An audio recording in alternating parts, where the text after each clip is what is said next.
ends up anywhere else, I'm getting pissed.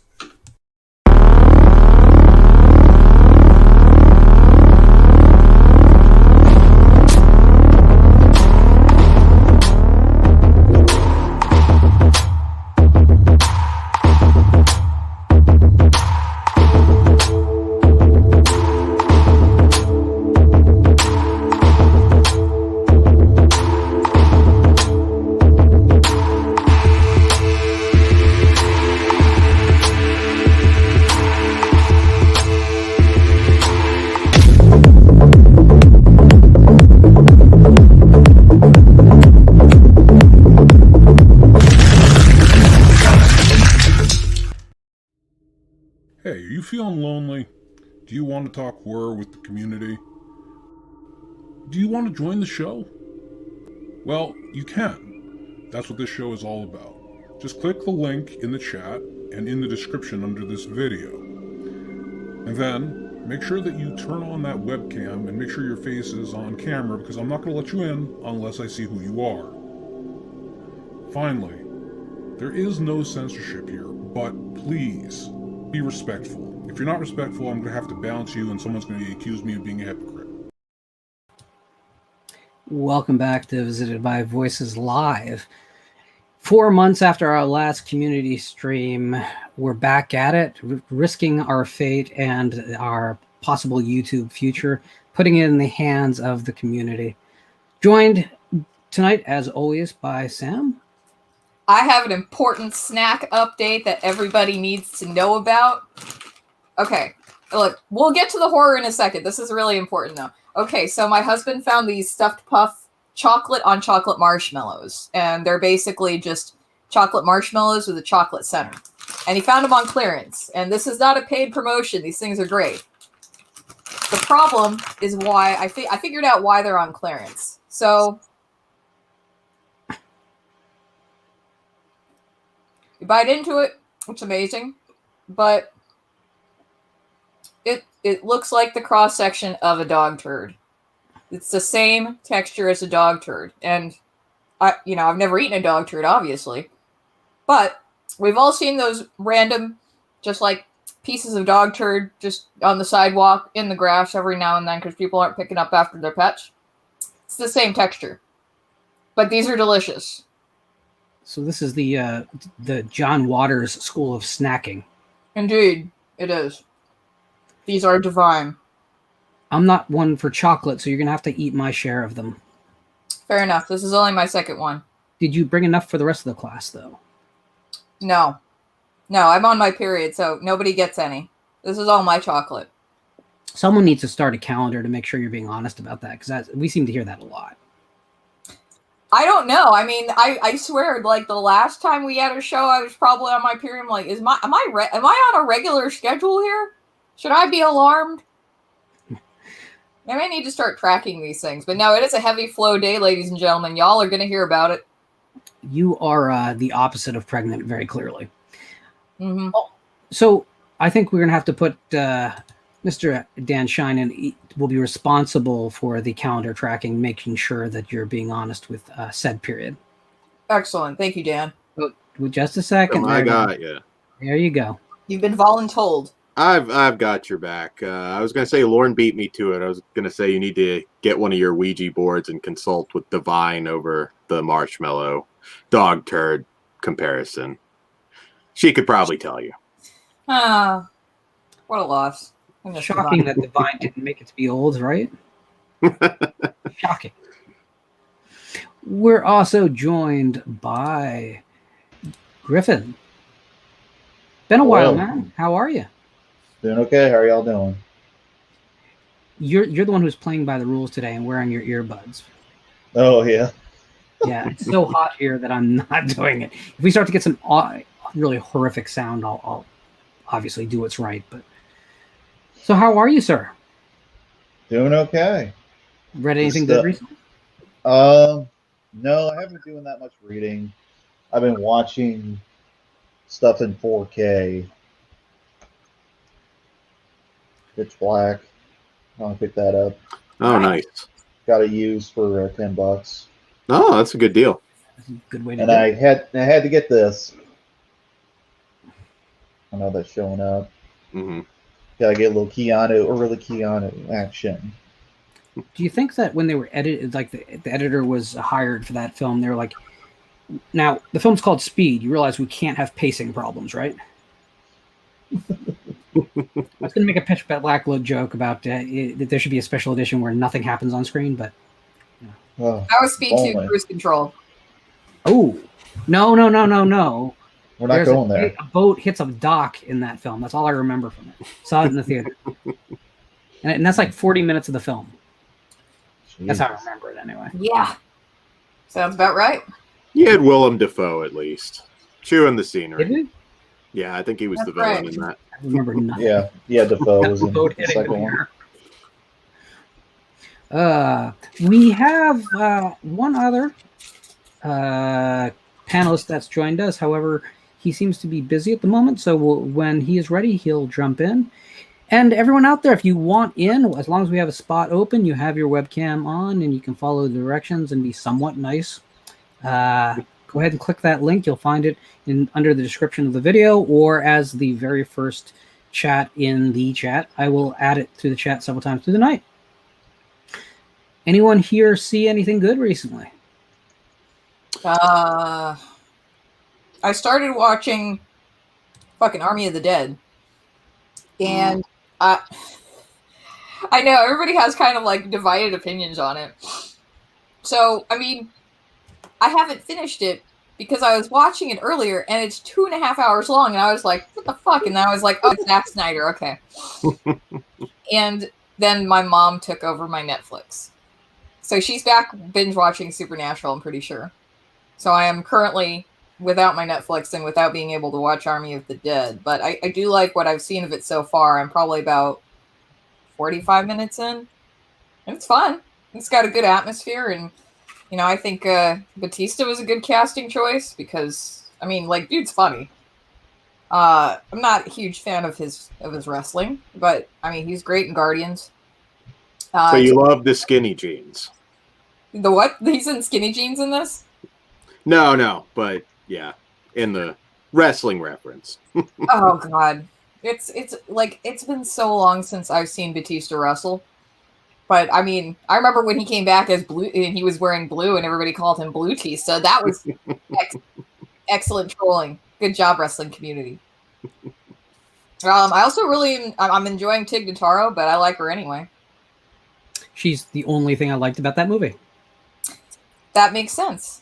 I mean, she's really good. Her stand-up's funny as shit. And it's funny because I think that they probably didn't just give her the role that she replaced, right? I don't believe that happened. I think that they realized they needed to tweak it to the strengths of the replacement. And I have a feeling they just said to her, like, do what you do. Because it's so different in tone than the rest of the movie. And it's so not Zack Snyder at all. Yeah, it's pretty much just like, hey, go up and riff. Here are your lines, but just go and do this. I know there's people out there who don't like her, and I've never seen her in anything else, so that's my precursor to this. But it was the only time while watching it that I genuinely had a response that was more than, oh God, right? Come on. Yeah, I mean, I'm glad you're enjoying it. I know a lot of people have enjoyed it. I know that the Zack Snyder fans of the world seem to be eating it right up. I'm not. So. Yeah, you know, I think, you know, you have to go in there knowing what to expect. And see, I liked Dawn of the Dead, so. I love Dawn of the Dead. I think his Dawn of the Dead is better than the original Dawn of the Dead, and that puts me in a weird position because I'll defend the one that people. There goes all the viewers. Yeah, exactly. Yeah. Goodbye, everybody. Well, so if we're going to do that, I'll just say that the other part of Army of Darkness that annoys me is that it steals the entire plot of Aliens, which is a film I don't like either. So there's the rest of the viewers gone. Did you say Army of Darkness? Did I? Army of the Dead. Sorry. The Bruce Campbell fans are going to come after you now. They will find where you live. Oh god. They don't fuck Lauren's around. just pissing everyone off this early in the stream, man. I thought it would be me. Usually takes me at least a half hour, right? I know, at least half We're an hour. 12 minutes in, and That's a new record. unsubscribing in droves. Do we have enough subscribers for them to just unsubscribe in droves? We're approaching 600 quickly. Ooh. Oh wow. Let's just cut it off at 666. We're like, no more subscribers after that. No, but I'll tell you what. I don't know if you guys got the new terms of service from YouTube. But, I saw them and I deleted them. They've made it very obvious that whether you monetize your channel or not, they're going to run ads on any video that has from any channel that has 1,000 subs. Period. Wow. So whether you get paid for it or whether you don't, your viewers are gonna have to put up with ads. Yeah, that was the direction they were going in. Yeah. So, not surprising. Should just say, just deal with it. You have no other option. Just leave it at that. But I just feel like it's always going to be. I don't know. So anyone who wants to do something for the right reasons on YouTube is just kind of getting steamrolled by this company that, by Google, that just they have never met a way to make money that they don't think is appropriate. I mean, they'd be drilling gold fillings out of teeth if they could. So, see, now I've managed to get platformed as well as unsubscribed. We're in a good place. Boy. And just to be clear, Laundry, paint that alien mural. That's cool. We just don't want an aliens mural. Oh no, she's gonna make it. It's gonna be an aliens mural now. All right, so I had to jump in and out, but I heard somebody ate a dog turd earlier. Am I correct? That is true. I ate a marshmallow that looked like a dog turd. It's better if it was a dog turd. Let's be honest. I'm gonna eat a third dog turd marshmallow now because you missed it, Jonathan. Check this out. Look at this. So it has chocolate on the inside, but look, it looks like it's on my computer. Yeah, this looks like a dog turd. Am I wrong? Maybe a dog with like a bowel obstruction, like a bile duct obstruction or There's something. like It's a little pale. Mm. A little pale. Kind of like a Heather O'Rourke killing disease in a dog. Ooh. Ugh. Yeah. I like how this has just become my dinner now. I haven't even ate dinner yet, so we're gonna find out what that is later. I don't eat after 7 ever. It's like a gremlin thing. Like I was there's about no- to do that. It's a microfast. It's 15 hours. I don't eat 15 hours a day. I think I eat 15 hours a day. I think I do the exact opposite of what you do. I eat 15 hours straight. That's not good. You shouldn't do that. You shouldn't do Don't that. worry. It's just like really high calorie stuff. So it's fine. That's good. Anyone else watch anything that's not called Army of the Dead? I didn't started watch that. Lincoln Vampire Hunter, and that's it. It's not great. Abraham Lincoln Vampire Hunter, is that what you said? Yeah. My friend, we watched that in 3D. That was a real bizarre movie in 3D. Fucked in 3 dimensions. How did the Sucked director with you watch depth. Night Watch make Wanted and then Abraham Lincoln Vampire Killer I could and now made that found what did that Profile. Yeah. profile it's not really found footage, it's like all screen. Yeah, it's all on a laptop. It's a true story. It's not a horror movie at all, which I was told it was for some reason, but not a bad film. It's interesting. It's a woman that's infiltrating ISIS. It's a good movie.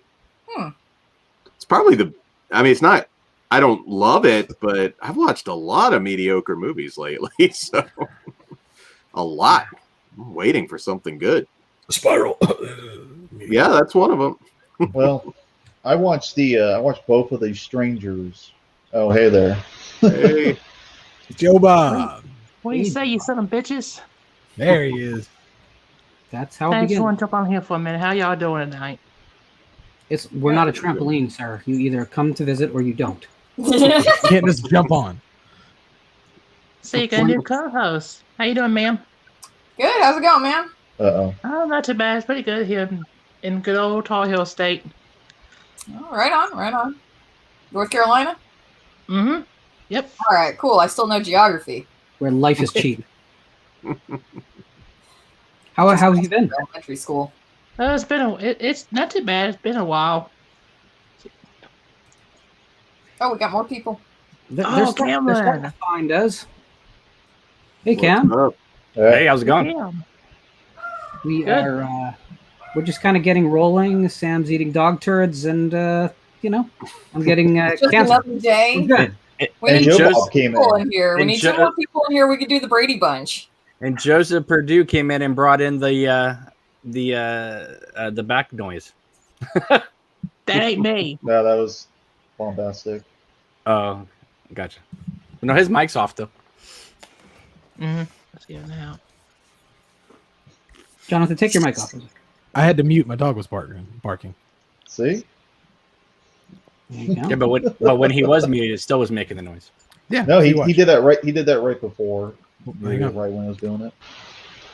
It's the fascinating moments on YouTube when people are discussing the background noises from the platform not working properly that just drives the viewers in. I know, right? Dog turds, background noises. Well, I the think I'm cleared. Sam eating dog turds, I'm sure, would get us at least some fetish views. So Oh Jesus! I'll take it.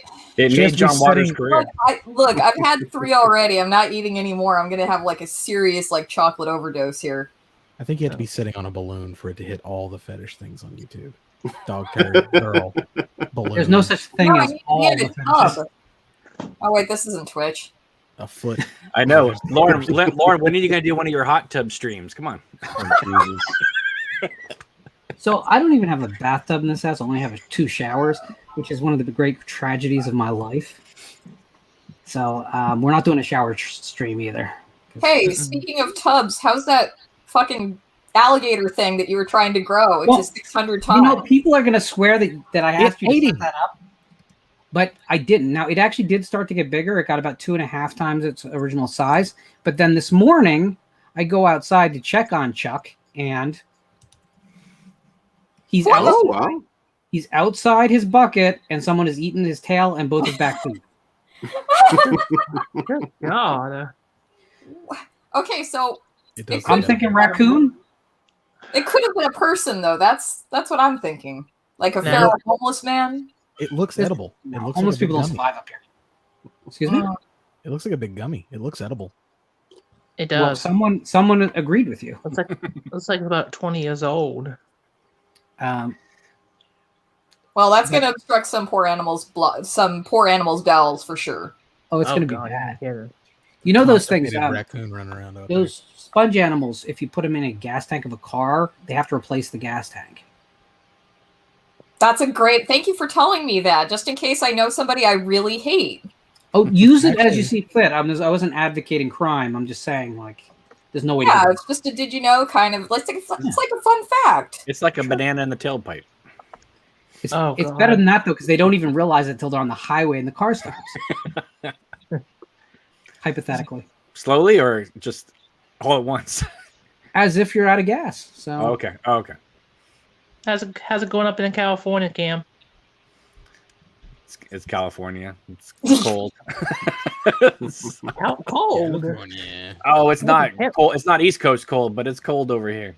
Yeah, it's 72. It's hot as hell. It was hot as hell today, man. Like in the mid 90s.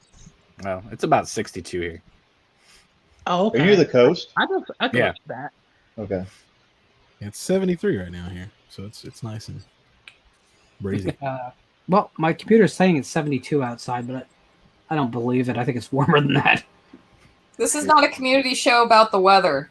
I know. We were talking about Abraham Lincoln Vampire Hunter, and then That's exactly why I went to the weather. yeah, exactly. Lauren, when are you going to do your big eBay selling spree of all your stuff in your office you were going to get rid of? Oh yeah. Do that. I know Jason, you said you were going to get rid of your Jason. Yeah, I'm thinking about making him into something else, though. Air Jason. Air Jason. Yeah, I don't know. Put him on your roof, staring at your neighbors. I put him outside one year for Halloween, but the problem is I get like 3 trick-or-treaters a year. Oh, we got plenty of kids. I might buy that off you. I'm not sure there's a good way to ship that down. You have to break it I down don't one know, appendage at a man. time. I don't Well, have he's- that much time off. I can't come and get it. It is quite a drive. Yeah, the The only kind of trick or treaters we get is mostly my nephews and my niece. That's about it. All right. Well, since we're on Jason, what'd you think of the new box set, the mini box set Paramount's going to put out? Another one? Yes. That's got to be like 8 of them. Well, the last one is still $12 at Walmart. I was just kind of because this one comes. Did the other ones come with digital? No, I don't think we did. Yeah, this one's going to come with digital. That's a big. This is the same Paramount transfers, which is why it's coming back out. It's a lot of people were very mixed on those Scream Factory transfers. I mean, I don't like how the first film looks on that set. I think it's garish. I mean, I think the colors are oversaturated. I think the third film it does look legitimately better than it's ever looked before, but it still looks like crap because of the process it was filmed under. I think the fourth film looks worse than the tin box. So, and considering the price point, it probably makes a lot of sense for a lot of people. Is it still $129? But Lauren, the previous Paramount set I can still get at Walmart for $12. Why are they reissuing it again? That's the one I have. Those are the same discs, so yeah, it's better art. But it's 3 pictures from part 7 and 1 from part 2. Yeah. Is that Scream Factory set still $129? $109, buddy. Yeah, it's anywhere from $99 to $115, and depending on your site, but it's never going to be more expensive, I don't think. In fact, if you look at the tin box on eBay, it is rising in price. It's more expensive to buy now again than the Scream Factory did. So. I don't even know how much it's more expensive than the Scream Factory set. Yeah, I'm finally going to unload that thing. Just switch out a few discs before you do it. Scream Factory botched that set in more ways than one. I mean, I haven't even looked at it. I was so frustrated with the replacements, which just Scream Factory's got a horrible record. Yeah. But they do have a good record of replacing them, though. Yeah, they do replace them, but they've got a lot of screw-ups. I mean, more so than any other label. If you go on Blu-ray.com, it is a shocking thing if a Scream Factory disc gets more than 3 stars on the video quality. Yeah.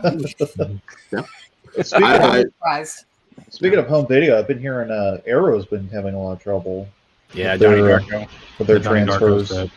They said they're going to postpone all the Argento 4K releases. That was a pressing issue, wasn't it? There was an issue with the but they are quote unquote censoring one of their movies though. So crazy. Ooh. Yeah. I mean, it's a Western, so most of us aren't going to care. Yeah. But still, I mean, I think it's only censored in Britain. The American disc won't be cut. And actually, none of them will be cut, but they're going to, in some way, get those dying horses off screen. Oh, God. But in Britain, yeah, apparently they're either going to reframe the shots or blur. We haven't got exactly. What are they taking out? So there's tripwires used to trip horses. Lars von Trier killed a horse for Manderley, and John C. Reilly walked off the set, and they had to cut the whole scene. So, yeah, I'd probably walk off the set too. What movie is that? What was that? Manderley, the sequel to Dogville. Oh, okay. I don't think I've ever seen them. I don't think they kill animals for new movies, but in the case of something that's existing, and especially something that's existed for decades, taking it out of a film does nothing to bring that animal back to life. It does nothing to make right what happened. It's just closing your eyes and singing a little happy little song. The movie is the movie. If you don't like that stuff, don't watch the movie. And I'm not even saying if you have to like this stuff in order to watch the movie. I'm just saying the movie is the movie. Yeah. What about Cannibal Holocaust having 2 versions on the disc? I'm okay with that. Yeah, I'm fine with that. Yeah. I'll never watch the cut version though. No, but to me, it's like no one would complain about all the changes Lucas made to Star Wars if the other versions were available. Like, that's true. Because when Ridley Scott put out Blade Runner, he put out 5 cuts of it. So, Maybe more. Maybe Which besides more being a than joke- Which I think is a problem with Blade Runner, by the way. But that's for a different Exactly. day. but at least you get to choose. You have the ability to choose which one to watch. You do, but like, have you ever told anybody like, "Oh, you got to see Blade Runner," and then like it's followed up eventually when they go to find it, like, which version am I supposed to watch? One. It's like, well, here's the thing: start with theatrical, and then work your way through. Blade Runner, I think, works best in the theatrical is the thing, though. I really Yeah. do. It's my preferred cut. Yeah. There, and maybe it's just familiarity still, but I think that sometimes you got to let things be what they are, right? Cold fish. Yeah. I don't mind people going out there and trying things, but you got to be careful. Like, is it cool to colorize Night of the Living Dead? I think we know the answer. No, it just doesn't work. It works well as black and white. Right. So It's things are something to made. look at, Things are made the way they're made, and I think we should just let them be what they are. Does it mean we make things today that have those same problems? No. But I mean, I don't know. I just don't like we're getting to the end of physical media as it is, and I just don't want any more reasons for people to get more jaded. And like, we start censoring movies for sensitivity. Wow, it's going to quickly end. Yeah, the woke mob is just destroying it. One of them. Calm down. Oh, calm down. You want to I see know, someone get I know, upset? Have a It's colorized okay. version of the Bride of Frankenstein show up at Lauren's doorstep. God. Oh my god. My poker just- face will stay on, and then some people will disappear. No, but wasn't there something you said the other day about like if something happened, you know, the remake, the inevitable Blumhouse remake of Bride of Frankenstein. yeah, you were you said something about like, was it if Tim Burton made something that you would somebody remade, I don't know, something you said you were not responsible for the violence that you were going to create. Well, I don't remember in particular, but it sounds like something I'd say. Yeah, Yes. I may have to search and find out exactly what it was. Oh, it was. You know what? It was Tim Burton remaking Black Sunday. That's what. That's it. I think we can all be in agreement that there needs to be some kind of equal and opposite reaction to that, though, right? Yeah. That's sacred ground. Yeah, you can't do that. No, Yeah. Mario Bava needs to be allowed to be Mario Bava and even dead. Yep. Besides, you know what? With something like that, though, that might kill the remake cycle. Period. Because I don't care who you are. Who do you cast to be Barbara Steele? There's no answer to that. No. Mm-mm. No, there's only one Barbara Steele. I would hate. I couldn't even imagine somebody taking that role. It's just going to be a letdown no matter what. I mean, I could think of a few, maybe Ava Green or something, but She's it's not the Gordon's new same. muse. Mm-mm. Well, you got Tim Burton. If he directs it, Eva Green will play the lead. Right. That's true. That's her new. Well- that's his new muse. But now you guys saw The Unholy. We were just talking about that. Does that just not open with Black Sunday? It does, yeah. And then Verbatim? maybe that got me excited for a second, but goddamn, what a piece of crap! I hated that movie. Oh man. Yeah. I'm Well, looking forward to watching it. Because I don't have taste. You just saw me eat a bunch of dog turds. It's fine. At least we've lowered your expectations, though. I thought I was already tripping over them, so. Dog turds? Those two. They squish many- between your toes. how many bags of those chocolate marshmallows did your husband pick up for you? Just one. He knew Well, my then, period does he was really even love you then? I mean, I think maybe it was just one of these things where it's like, let's try it and see. It sounds interesting because they're meant to go between graham crackers for s'mores. But I mean, it's kind of like that's almost like cheating. But I was thinking it was like a Hershey Kiss kind of thing in the middle of a regular marshmallow. But no, everything's just the same. Now color. that sounds exciting. Yeah. But Jonathan, what is the worst thing you've ever bought and consumed from a dollar store? From a dollar, like the Dollar Tree? Sure, but I'm talking I've, specifically about a food item. I've never bought food. I buy food all the time there. I've never done it. Like, I mean, I'm sure it's not bad. Like, I pick up like seasonings and stuff. No, they're chicken or I don't know. Their chicken sandwiches in the box are pretty good. Really? Oh no, Yeah. I take that back. I did. I bought like their frozen like jalapeno poppers and mozzarella sticks. They're actually not bad. Yeah. I wouldn't buy the beef. I saw they had beef the other day. No, Okay, don't go buy on. the beef. No. Frozen foods. Yeah. Dollar store beef. But they have good prices on like there's like juices and stuff like that are like normally like $1.99 in the store. You can, get a pretty good size there, and Yeah. you have to be selective, but they have good stuff there. You have to be selective at the Dollar Tree. You do. Yeah. I go in there to get stuff like cheap thrills. Like that's the Yes, only reason yeah. I'm in I the love Dollar dollar store diving. Yes. Yeah. I did There's a lot too. of good stuff. And then I just end up with like 84 different titles. I'm like, I'm not gonna watch any of these. No. But if you Here's But a $20 bill, sir. but you'll make at least $5.50 on eBay, and so that's a good. Yeah. What is this comedy with Tommy Lee Jones and Morgan Freeman? I'll take it. And if you're the owner operator Straight of the talk with Dolly box, Parton. people, you can actually make a bigger profit off of the Dollar Tree. True. I like getting my masking tape there for my eBay orders, as so It's a smaller roll, but it's still a good deal, right? it works. I got some really Joe Bob, don't stuff. fall. Don't fall, Joe Bob. I'm on my best. I I'm saw good. you adjust. All right. Just want to make sure we don't need a second clip going around there. We used to got up. Some We used to ass. got up quicker than LeBron James. What? That's my man. At least I got up Dude. quicker than LeBron James' That's my team. ass. Hey, that's my team. All right, I Lauren. need you to get out of here. Gotta ask Lauren, what's your prediction for now that Amazon owns MGM? Everything's gonna go right to streaming, the Amazon Prime. I think there's. I don't know if it'll all go Prime. I think they'll probably rotate because it's a big catalog. Is James Bond going to Amazon Prime? Is the new one? That's exactly the titles I actually had in mind. So it's interesting you came up with that. Yeah, I think that's something that they could rotate, right? You put different eras up at different times. Okay, Connery era Blacklisted. More. is Ego, and then you pull it, and it becomes a big deal when it comes back. I think everyone's trying to get basically the Disney VHS strategy for streaming. But the big thing is, I think this is going to have effect on physical media for MGM, definitely. Oh God, yes.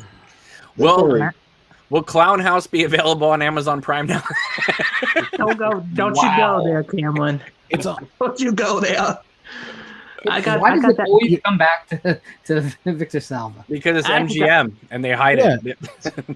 They put it out for like 15 minutes that one time. Scream Factory put out every MGM horror movie they could find except Clownhouse. So. Oh my God. Nah, you could still get it at the convention. Yeah, God knows how much. I think that and I've been saying this for a while. I think it's going to continue. It's not just going to be just MGM. I think they're going to buy AMC theaters next. Wow, I thought we were still talking about Victor Salva, and I'm like, what's going to continue? No, I'm sure that's continuing too because he's a piece of crap. Yeah. Did anybody else notice that he was on Epstein's flight logs? Am I the only person? I swear to God, I fucking swear. Seriously? Well, yes, I swear, go look it up. Wait, did it say Coppola +1? It said Victor Salva on there, and I'm like, okay, so that makes me think, well, there has to be some sort of credibility to these if Victor Salva's on there. Nobody knows who that is except people that are into horror movies. Hey, I saw Victor Salva in when they were promoting that Fear Itself, Masters of Horror Season 3. He was at a couple different Fangoria conventions, but he went to that one.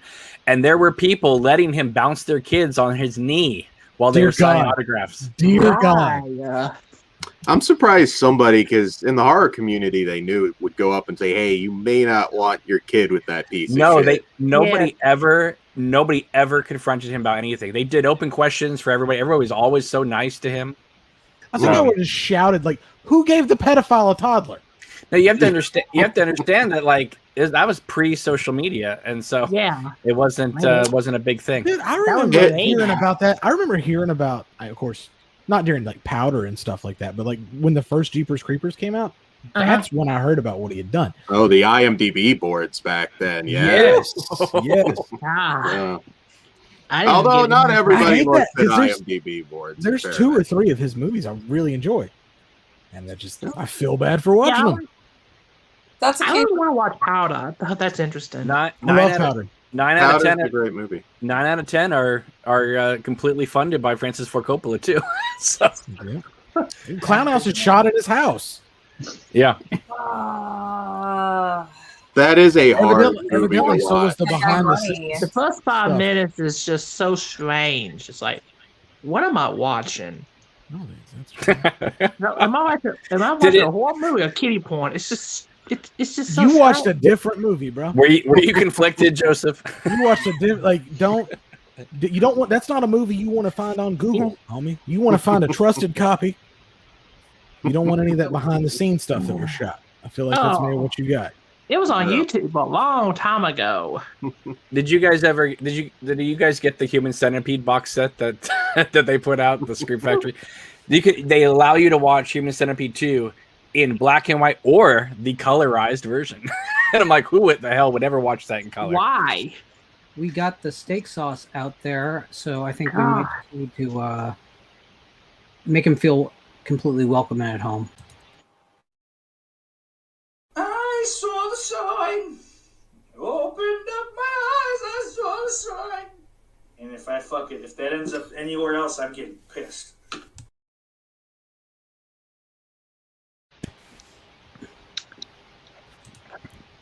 Nobody said it was karaoke night.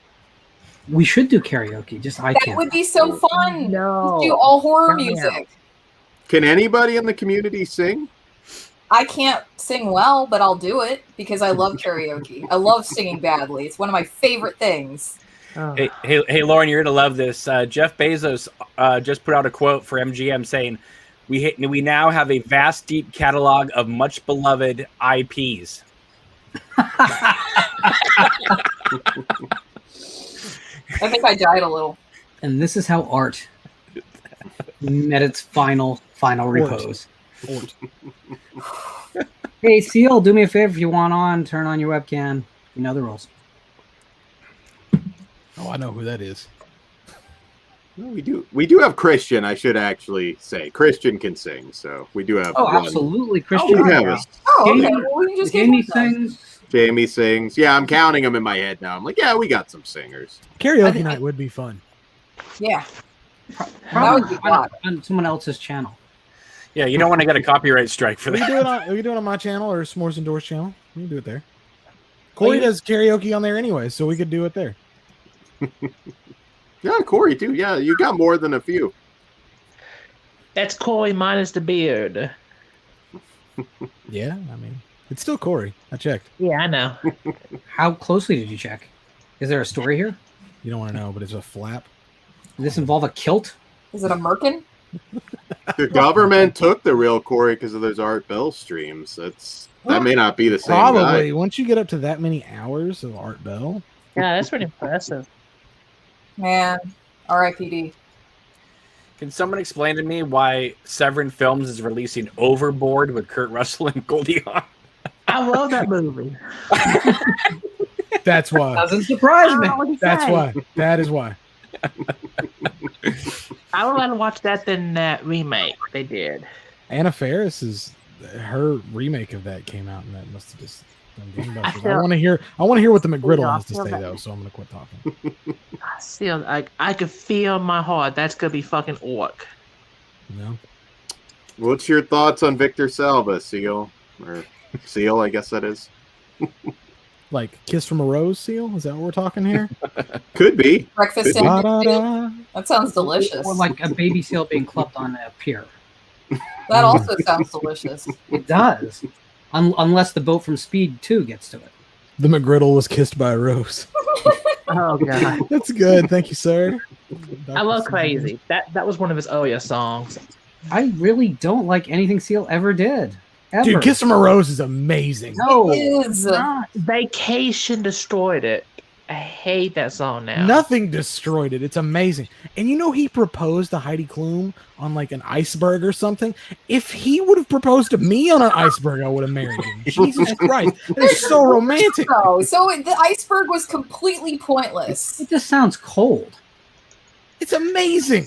You know the irony of everything is that if the people on the Titanic, if they had just backed the Titanic up just a little bit and allowed everyone to get off on top of the iceberg, they would have lived.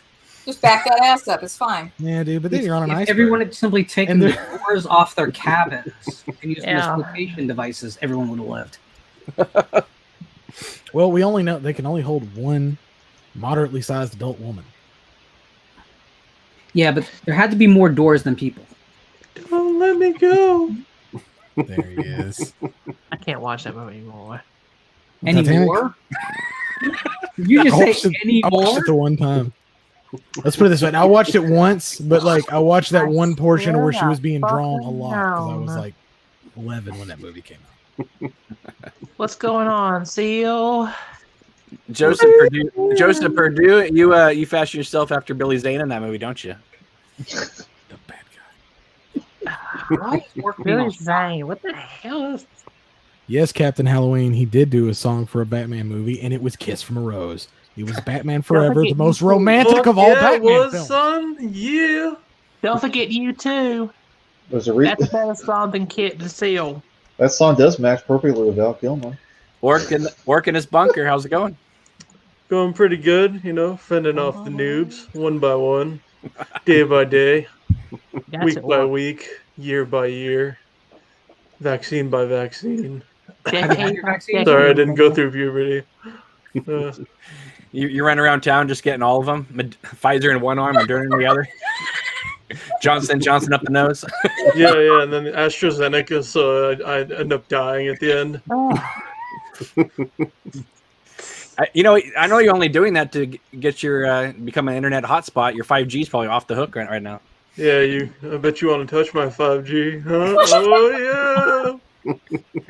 And there you go. Only if I get full bars of service. Or I think that was the first dick joke of the night. Good job, Seal. Yeah. Dick jokes. Oh, we have a nice Oh, what's up? Hello. Yeah, we have a full house now. We're perfectly Brady bunched in. Yeah, yes. Mr. Bombastic is Alice in the middle. I know. Yo, Jonathan. That makes Lauren Marcia Brady and Joseph Perdue Jan. So Jess, it's still seeing me Cindy. Related. I know, right? It's like this perfect lineup right here. Jess, it is still weird seeing you in focus, man. I'm so used to seeing you slightly blurry. I thought you were like Bigfoot, and that's just how you looked. I don't know if I could make it out of focus somehow. All right, Orcs Alice. Oh, you can move people around? Damn. I didn't know You that. just grab them and move them. Really? Yeah, like this. Throw off the whole thing. I've been paying $25 a month for something I evidently didn't know how to use. Yeah, now they have to allow transparent videos, so you can play animations over top regular videos. That's my white whale. Okay. I'm still at 720p, even though I pay for 1080. So That has everything to do with YouTube not wanting people to use external services. yeah, totally. Make a product that works then. And then be Yeah, happy. try telling YouTube The that. scary thing is this is as good as it gets. Like the competitors are not better. Mm-hmm. No. You're trying to use OBS? Excuse me? You're trying to use OBS? Like Streamlabs?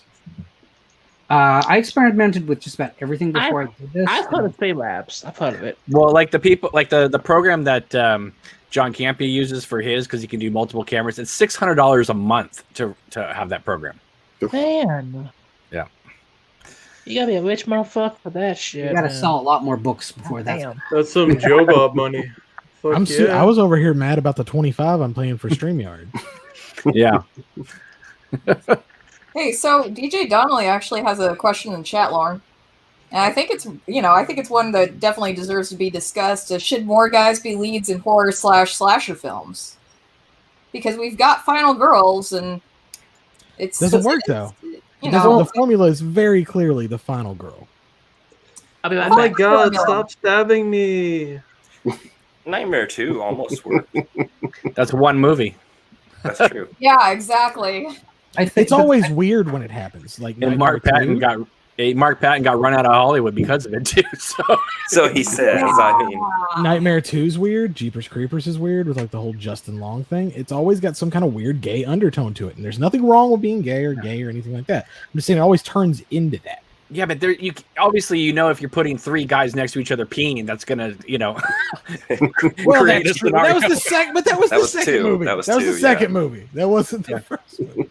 But that's I'm just saying, like that. Think about that. It's 2 examples that turn out to be like a gay thing, and it's I don't know.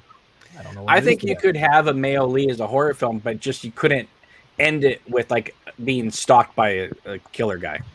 Like it'd have to be something else. You have to remember what the precedent for the slasher film is, and that was the urban legend. So when you have stories like The Hook and the babysitter, that receives the phone call, which was verbatim taken for both Scream and for strangers when a stranger calls, right? They're all stories about adolescent women because they're meant to be cautionary. There is a certain amount of societal weight that has been added there. Now that can be inappropriate. Maybe we've grown beyond it, but that's where the tradition started. So if we want to get past that, that's cool, but we got to find those vulnerabilities that are modern vulnerabilities for guys then. Yes. And prey on those. And those exist. It's going to take the right creative team and the right writers to do it. Without making it inherently feminine. I mean, right. I think Lauren could make one hell of a movie if he cast Orc and Purdue over here as 2 guys traveling through West Virginia. I'm sure. Hell no. all the terms. And we don't need no deliverance. I'll tell you something. They pull over, get gas, and Griffin comes out and says, "You guys need a hand," and just goes from there. And I'll say we need 2. Yeah, fuck yeah. I don't think the world needs me as a filmmaker. I'm pretty sure they don't. Arnold was the final boy in Predator. This dude's great. This dude's fantastic, sir. I've not met you before, but you have my That's respect. my husband. Is it? Nice. Yeah. I like this guy. That's how I married him. I like him. Didn't Nightmare 2 did that with Jesse? Yeah. That's what we were just talking about. No Where one were has you? mentioned that. Yeah. There's a whole thing about that. Like, did you black? Are you okay? Did you fall? No. If I was going to fall, it'd be on my damn I haven't chair. seen that clip in a while. I don't have it anymore, so I can't. Well, like for instance, if you go back to the original Wolfman movie, right, Universal, right, that's a guy where he is the victim too of this whole scenario. But there is empathy there for that character, so it can work. I just don't think it works as a slasher thing. And again, the anxieties of the slasher are all based on kind of the emerging late 60s, early 70s into the late 70s. Because you're talking about the proto slashers and the slashers. It's all that fear of the urbanization of the suburbs too, right? Your daughters are not going to be safe because crime is coming into your nice little, well-maintained lawned suburbs. Meanwhile, Dad builds a house over an Indian cemetery. Right. Well, so 80s horror was fixated on the suburbs for a reason, because the suburbs were kind of this externalization of Reagan's America that the creative class was very, very critical of. Safe haven from big city. I didn't mean to cut you off there. Right. No, that's absolutely right. You're right. Now, whether that worked, well, it was definitely a fear of the time. I'll just say, Lauren, I think that if Steven Spielberg had not been a filmmaker, it may have been a while longer before the suburbs came into our genre films. Because I don't think E.T., Poltergeist, Jaws, all that stuff would have happened without Spielberg. I think you're right as far as the blockbuster level. I agree. But I think even a film, what's the title of the film? I'm thinking the one about the kid who comes right back from Vietnam as a zombie. Death Dream. Yeah, Death Dream is a great early example of exactly what I'm talking about. Whereas the external fears, in this case Vietnam, of a military complex, the evils of a society, comes home to the nice suburb, right? So that's in there, and that's built into the slasher thing at a rudimentary level. Summer camps, if you think about it, are the ultimate suburb. They really are. It's where the pretty well-to-do kids go to spend their summer because their parents can afford to send them. Orc, do you have a question, or exactly what I was doing? I was trying to do the get fusion. Friendly with Sam. What's going on? I love your husband, Sam. I'm connecting. Love him.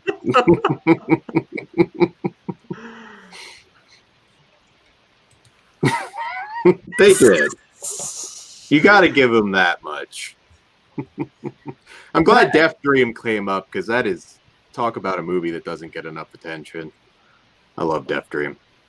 Exhumed played it in Philadelphia from an original circulation print like 15 years ago. Nice. And the print was really rough, but still. It was good to see it. Which movie? Death Dream. Bob Clark. Yeah. Oh, The Bob Clark film no one's seen. Cropsy. You mean Why Bob is there not Clark? another- Baby Geniuses 2, Bob Clark? Oh, yeah. God. I don't know if That never happened. I don't think Pretend that happened. one didn't happen, but That's like those last two Return of the Living Dead films. They don't exist. Yeah. Exactly. You know, Steak inadvertently brought up Cropsy, but why has that not been done more? Like, why was there never a sequel to The Burning? Why has there never been just another Cropsy movie? It didn't do very well. I know we like to think about it differently because we like the movie, but Hollywood is starting to change now. You're starting to see things that didn't do well, but back in the day, it was all numbers. There was a million movies that started out as a Cropsy movie, and then eventually became something else. But it's just strange to not see that revisited. And The Burning is a Weinstein movie. So it is. Oh, yeah, it is. Yeah, it is. I forgot. He wrote it. So, and Fisher Stevens' balls are just in full view in that movie. And no one ever talks about it. Until now, apparently. Is there a big It bothers me really to be had? Every time I see that scene, everybody talks about the raft scene. I'm like, dude from Short Circuit's nuts are out for like 10 seconds. Like, and nobody's gonna say anything. Like, yes, somebody got stabbed with garden shears, but his nuts were out for way Johnny too long. would have warned him. He would have tipped him off. Oh, no. What's the landscape? What's the manscaping situation? I don't know. These suckers were just. There's no manscaping in 1982. Like, they were just some hangers, boy. I'm telling you. Lauren, be polite and pull them up for Sam. She wants to check. Excuse Are me? they like the gauges that people have in their ears? Sir? You gotta have them on your computer. Come on, it's all good. Fisher Stevens' balls. Let me just look. It's all 2021. We can have a discussion about Fisher Stevens' balls. Fisher I'm, Stevens. recent events, I'm very sensitive about talking. You know what, Dan? Thank you. I've been wanting to come up with a new YouTube channel name. Fisher Stevens Balls will get me a lot of subs. Just make sure you get the Twitter handle before somebody takes it. Somebody title a stream that too.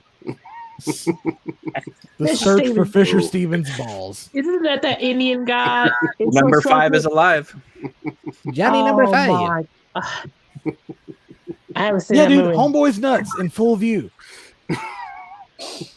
Thanks to those little bitty. What 80s was the track song shorts. from Short Circuit? It was a Kick your Choose God. balls into outer space. I know what you mean.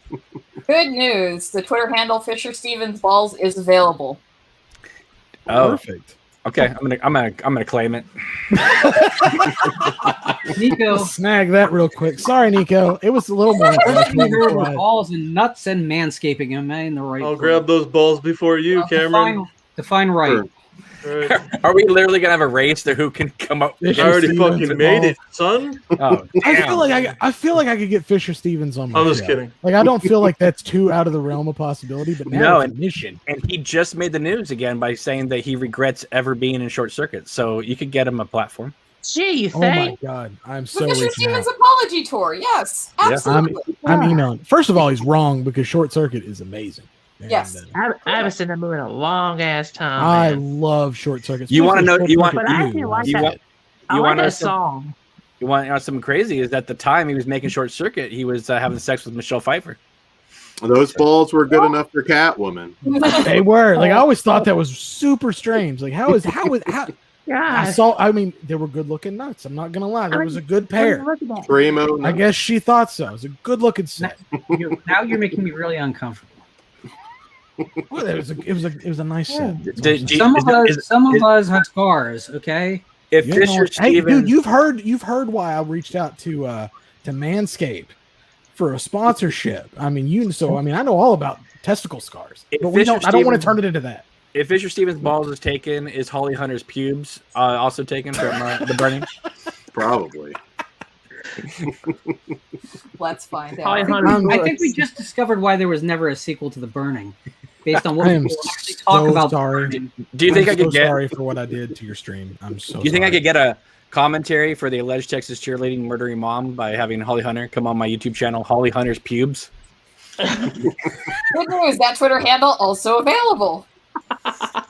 Shocking. So who ended up with Fisher Stevens' balls? Probably Was Ort. there- Damn it, Ort. Yeah, boy, on the case. How about- You're gonna have the #1 channel work if you got that. Absolutely. Oh well, that was a thing that happened, and I'm truly sorry for it. Hey, let me go on a let me go on my laptop. My battery on my phone is warming up. I'll be right Stay- back. Careful getting up. Very funny. It is. I got a shitty $200 chair, and I'm like over 300 pounds Why, right why now. do I feel like we lost two people rather than one? Yeah. Who Oh, you else did. lived? Griffin. Griffin, Griffin. Door, Lost Griff. and The Terminator. Oh, that was He's going to get that. Every time I see Griffin on a stream, he reminds me of like an '80s villain. I mean, he looks like I got it. somebody you would see like in some college movie. They'd be telling you that lambda is terrible. So- You and I were not so different. you and that. Every villain speech ever. yeah. I see my friend Matt in the chat. What up, dude? Matt in the chat. Yeah, we went to high school together. Way back in the day. Ask you. Just put him on the spot like that, No pressure, man. No problem. So I did watch a movie today that I've been trying to get around to watching like for a week, and that was the great Yakuza Hunters 2. Yes! Hell in Hell. Yes.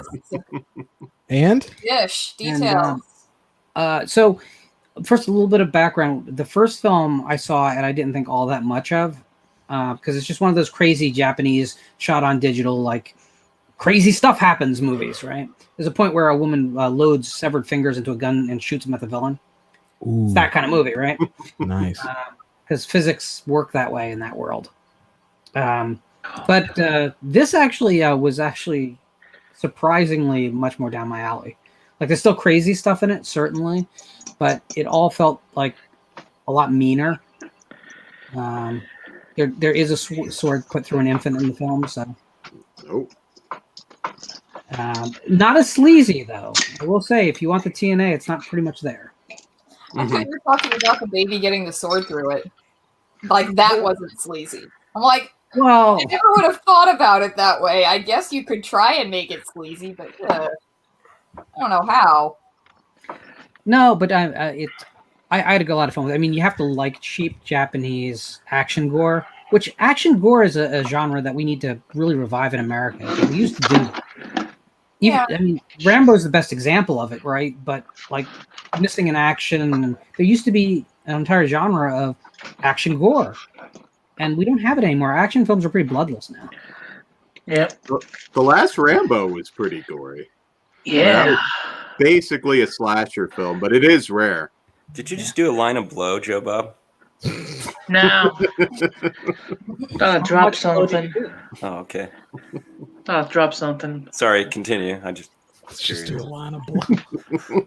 Joe Bob, wait, is it hard to stand up? Excuse me. Is it What is going is on? it hard to stand up? No. It isn't? It is for me. Damn, you're lucky. I'm baffled by what's going on right now. I don't get it. There's a fucking fly flying around me.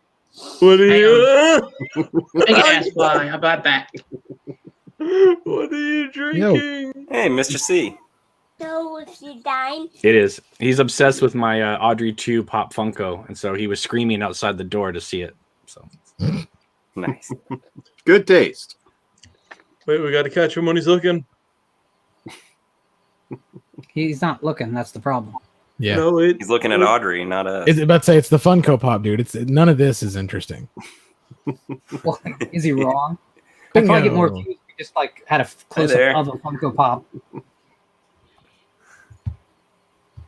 Gimmick But infringement. so, do you guys like really cheap Japanese films though? Because I really actually kind of do. Yeah, I do. Who doesn't? Oh, go ahead. Sorry. No. I'm just like, who doesn't like him? There was a theme of pretty crazy, well, a string of crazy horror ones. I mean, Zombie Ass, Toilet of the Dead, and there was a Frankenstein one that was just Frankenstein Girl versus Vampire Girl. There you go. Yes, I couldn't come up with the title, but yeah, Not as good as Machine Girl. That is the. I was gonna say that. God damn it, Lauren. I have a Tokyo Gore Police poster signed in the library. That's another one like I love that movie. I mean, there's nothing really redeeming about the whole genre, right? But there's something insanely watchable about it. And if you made the same films in America, it wouldn't work. No. At all. No, nobody really wants to see what, I mean, nobody wants to see something like that. Like what what is it? Yakuza what hunters? Yakuza No. Hunters. Mother, I like to, you know what? Yakuza Hunters 2, because it is a sequel. It's part of a trilogy. Duel in Hell. Which, by the way, Duel does not happen in hell. So you just rolled up in the second movie. You haven't even seen the first one? Well, I've seen the first. I haven't seen the third film yet. Okay, so it's like the American version of that would be, for us, it's just, we can't relate to that, so we'd be like, oh, it's like the Mafia. So, Mafia Hunters? So this movie opens with a chainsaw taking off a leg and a foot and then going into the crotch of a woman. So it's like Terrifier. No, it's Terrifier is a better made film. Oh. This is much more enjoyable. What were your thoughts on Terrifier, Lauren? I never heard that. You know, I get what they were going for, but it's kind of one note, and it definitely has a character problem too. Like, I don't like any of those characters. No, least of all Art. Right? Oh yeah. Oh, I love Dart. Yeah, I hate it. I hate it. You guys in a made way- good points, but it was, I thought, definitely worth a watch for a horror fan. I hated it in the way like it was so obvious that they're like, we're trying to make a new horror icon. Here, eat this, take it. Here, look at this. Don't you want this? It's a new Freddy. Yes, It's cool, yeah, isn't I can see what you mean by that, but I think because it's like the guy that played Art has experience doing is a mime or mime work, and that's why it felt really, felt really authentic to me. So That's the second guy to play him too. 'Cause, Yeah. What was the series of movies that Clown came from? is it All Hallows? I was just gonna say that. Hail- Yeah. Halloween or All Hallows Eve. Okay. All Hallows Eve. Yeah, I met him. Really nice guy. I mean, I think the performance was good. I don't think the movie is as good as its reputation, though. I did enjoy his performance. I thought he was really good. I'm amazed the Scooby-Doo people haven't sued him because he has a mock-up 8x10 of I think it was Shaggy gonna get chopped in half, and it's got Scooby there, terrified, and That's amazing. yeah, if I knew exactly where it was, I'd grab it, but it's pretty funny.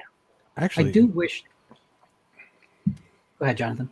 No, it's fine. I was going to say before, I actually got to hop off here in a minute, but I wanted to mention that before I went, that Robert Hall died yesterday. Did anybody else see that? Oh, yeah. And another great guy. Lightning Bug. If it's not a horror film, but it's kind of a love letter to the genre. If you haven't seen that, check out Lightning Bug. I know it was one he was really proud of, too, because it's basically about his childhood, more or less. Yeah. That's with Ashley Lawrence, right? And she Laura Prepon, I think. Yeah, they gave him a huge panel at Fangoria for it. He said it straight out. He's like, "This isn't a horror film, but you guys would like this." Yeah. Yeah. No, Have they really released what happened to him yet? Because he's pretty young. I never heard he was sick. He was posting on Facebook like within the last week or so. I didn't notice anything You I know? loved Laid to Rest when it came out. Like that movie was so huge. Yeah. Well, I won't mention names, but you know, it's always sad when people like him die and other SOBs are in the community are still alive. So. Yeah. Yeah. And I think I actually am a bigger fan of the second Laid to Rest film, Chrome Face, because it's just so Chrome not, Skull. Yeah, it's not what you'd expect it to be. They tried to do something different, and I just. Can you hear me now? Yeah, we can hear you. Oh, I don't know what the hell happened. Must have hit something while I was typing. Yeah. Well, just remember, simply denying that you hit it does not mean you didn't hit it. Never works. That movie was kind of a little bit ahead of its time with the whole, you know, like little camera that he had on his shoulder, like for his killing. I don't understand why that didn't catch fire, and there should have been 4 or 5 of those movies, honestly. How come there hasn't been 4 or 5 Strangelands? Like Captain Howdy? Like yeah. D. Snyder's Strangeland 5. I hated that movie, so that's why. Every 5 years he insists it's going to get made, though. Yeah. Disciple. What are you talking about? Every 5 years I hear Todd McFarlane's making a Spawn movie. Doesn't mean it's happening. No, unfortunately. The only closest thing we'll get to Spawn is that DLC of Mortal Kombat. That's pretty much it. Or the Spawn movie from 96. And if they do a Spawn movie, they gotta get Keith David. He nails it in that game. Keith David is like 1,000,000 years old. So he an old Spawn, but hey, the saddest news besides this, the Robert Hall, is the news going around that Frank Darabont said he's never going to direct anything again. Walking Dead piss him off that bad? I don't know. He just said, I haven't heard the whole podcast, but apparently said he'll never direct again. So that's kind of cool though. Like go out, just throw out like a few bangers and like everything's good, and then just dip. Yeah. Well, it's not by choice though. No.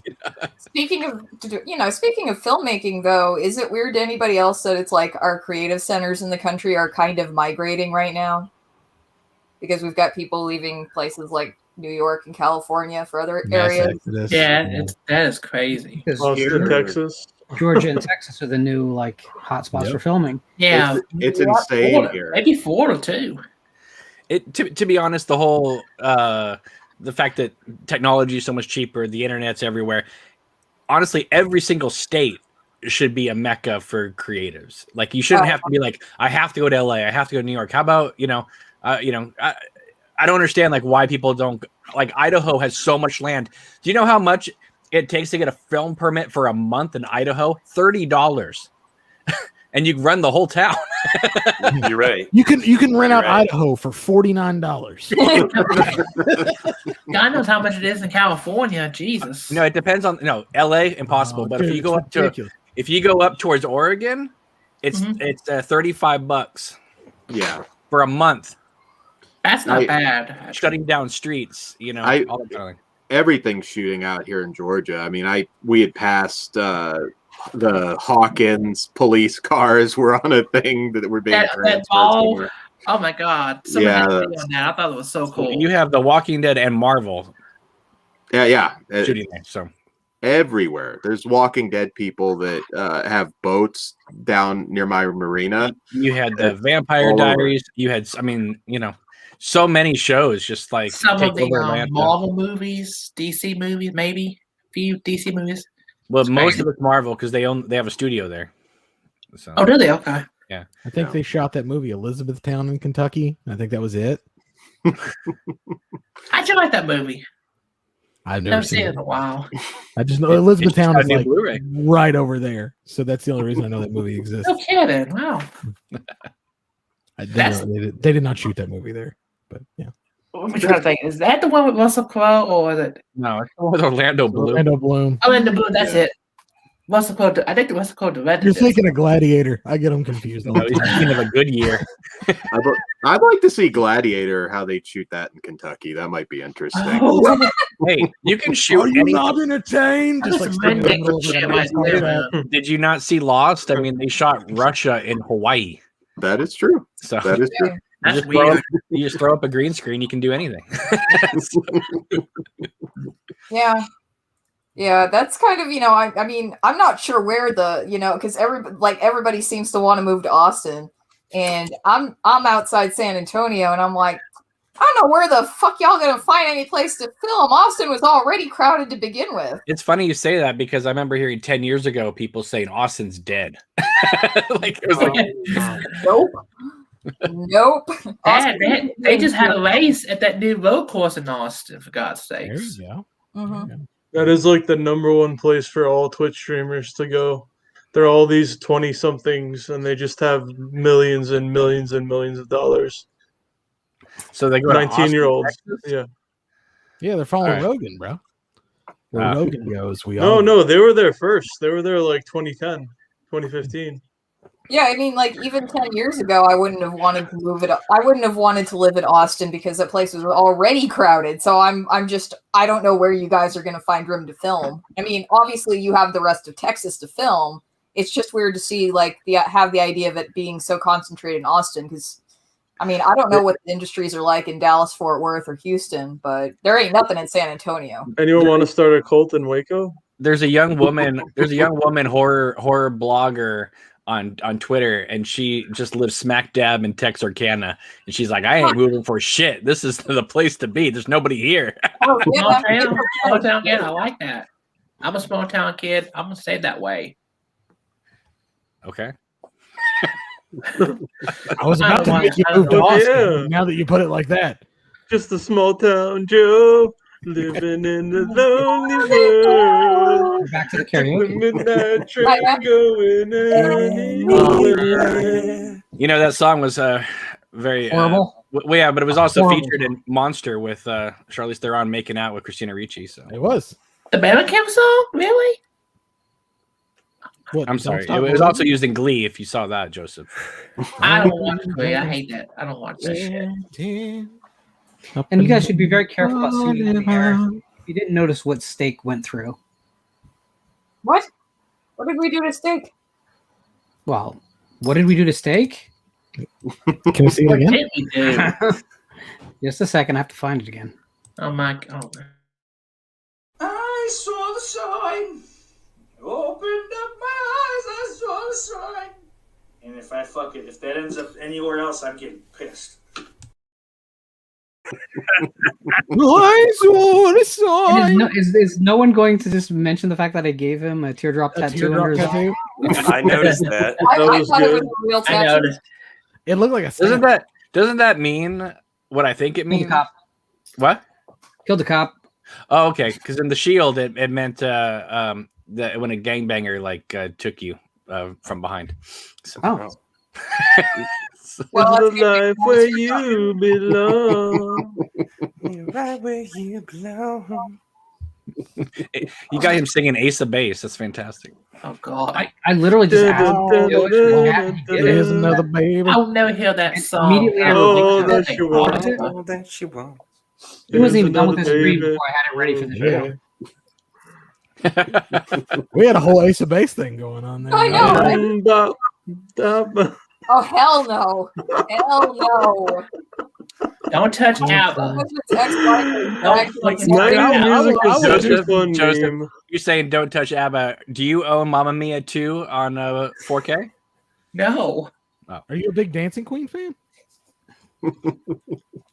Why not? No. We all He have dances the Dancing Queen while watching Jeepers Creepers 2. What do you think about the 18s? Do you think that was blasphemous? What? Did you just... The 18s. The little I'm ABBA going to group from the wither 90s. away and just crumble into dust. Joseph, It's do you gonna ever be okay, confuse Sam. you ever confuse your Beatle albums with Oasis? I don't even own any albums. Wow, I would have thought you were an LP collector. He's a huge CDs. CD. On CDs, I CDs. And the only thing I got is ACDC. That's so weird because you're such a music guy, but Yeah, that's weird. Yeah, because buy or he's. collect. Do you have any streaming at all? Did they ever make any Ace of Base dolls we can send them? Mm-hmm. Hey, Joe Bob, when did that song chart? When did that song chart? Where did it chart at?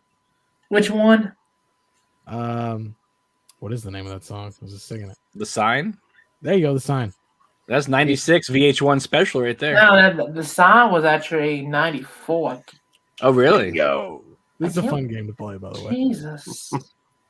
I don't. It came out before. Was it Arista Records? I know whatever it was distributed from BMG because I think you're right. I think every it was week for 2 years. I think you're right. I'm trying to think of the peak position. I know it was top. I know it was a top 5. Oh, Isn't it ironic? It had to Don't be. you think? I can see the cassette single in my head. I can remember stacking it until they discontinued it, and then I had to hear everyone yell, "Why isn't it available anymore? I have to buy the whole album. That's like $16, dude. I don't want it for one song." Joseph, was Only in My Dreams or Electric Youth the best Debbie Gibson album? Oh, that's a good question. I haven't heard all that. I haven't heard all the songs of the albums, but the big ones. Joe Bob, I picked up something that may interest you, LP wise. I got the Garth Brooks collection. Oh God! I've seen those On dogs vinyl. like crazy. They're giving these away now. Like you buy they a bottle are. of water and they give them to you. How much you pay for that? I Bottle of literally water. think it was like $10. Like, yeah, it was... Shit. Overpaid. A penny is They overpaid. paid you to take Garth Brooks is a national treasure, sir. Okay. Fuck Garth Brooks, man. You know, I don't. Maybe up there in Maine, they're not piping in Garth Brooks. Dude, I was Down born here. in New York. I went to the Radis, son. Now I'm living in Maine. They don't bring I Garth like Brooks Garth on high. Brooks. Well, see, so your favorite. I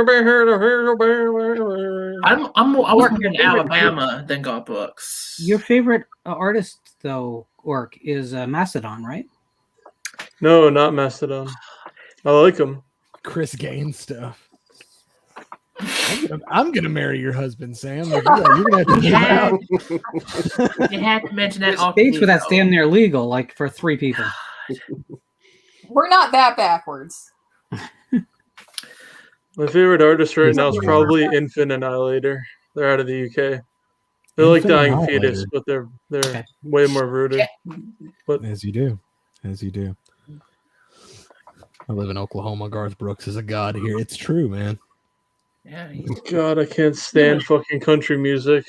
Now Lil Nas X sucks Dude, dick. country music used to be Is fantastic. even worse. It used to Gonna be take fantastic. you down to the old town road and gonna. That's not country take music. the That's hoes, shitty come rap. on. That was damn number 1 for months. I thought Lil Nas X was talking O-Town Road, like O-Town in Rocco's Modern Life at first.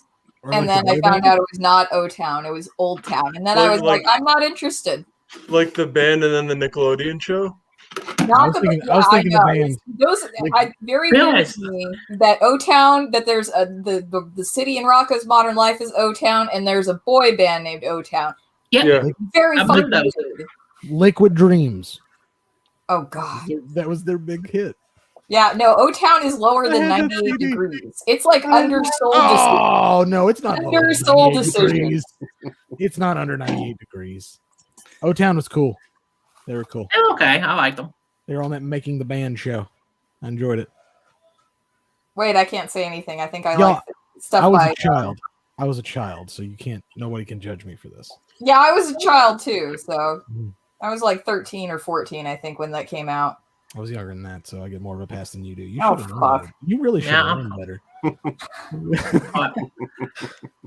I'm immature for my age. I can't help it. LFO. Thank you, Steak. Oh, Chinese food makes me sick. I like girls that wear Abercrombie. Abercrombie and Fitch. Oh god, that sounds so much. Sick of bad one wish. Summer girls. Oh, that triggered everybody's memory of those lyrics. That was It the triggered only something. song they had. Yep. No, What they had about girl on FM TV. radio They was had, the jam back then. they had a girl on TV. They had 2 songs. Oh, okay, I Jeez. stand corrected. So, Thank you, Ben Green. can we not talk boy bands ever again? Can we all make an agreement there? What's your favorite Backstreet Boys song, everyone? We're not doing this. I'm an incomplete guy myself. We're I not believe doing that. this. I want it that Lloyd's way. Tell me favorite why. Backstreet Boys song is "Everybody" because of the music video, and he loves classic monsters. Yeah. Rock your body. Am I gonna have to send that to you later, Lauren? I'm not sure. I can miss that. I think. Lauren, I don't want you to commit suicide. This is what happens, Lauren, when you go away for 4 months on the community streams. Yep. We just hold all this in. I'm like, where am I supposed to talk about O-Town? There are other channels where you could talk about O-Town just fine. I had to talk to Lauren about O-Town. I had to get his opinion. I don't think anyone woke up this morning and said those words. I did. I'm pretty sure. That's what I titled my alarm last night. Remember to talk to Lauren about O-Town. And Fisher Stevens balls. We cover a lot of ground. Dude, I'm spreading the good news about his balls to everyone. Spread the good news. So somebody said something about Jehovah's Witness. You got a track? Can we come up with a track for Fisher Stevens balls and be like, here? Lauren, show something about Friday the 13th. Excuse me? We're halfway there. Show something with Friday the 13th that you own. We're halfway there. We're almost there. There's Jason right behind him. Yeah, that's probably the Both sides. You're my girl. That's my favorite Backstreet Boys song. Okay, and we got a McGriddle. All right, we're good. All checks marked. There we go. I was gonna say I ate McDonald's 2 days ago. We're good. What'd you get? Here we go. 3 McDoubles, a spicy McChicken, and medium fry. It was a light day. First of all, go ahead. You can get that for about $3 at Burger King on their dollar menu. Yep. The Burger King burgers lately, man, have not been good. I mean, the Whopper's still okay, I guess, but I haven't been to Burger King in a long time.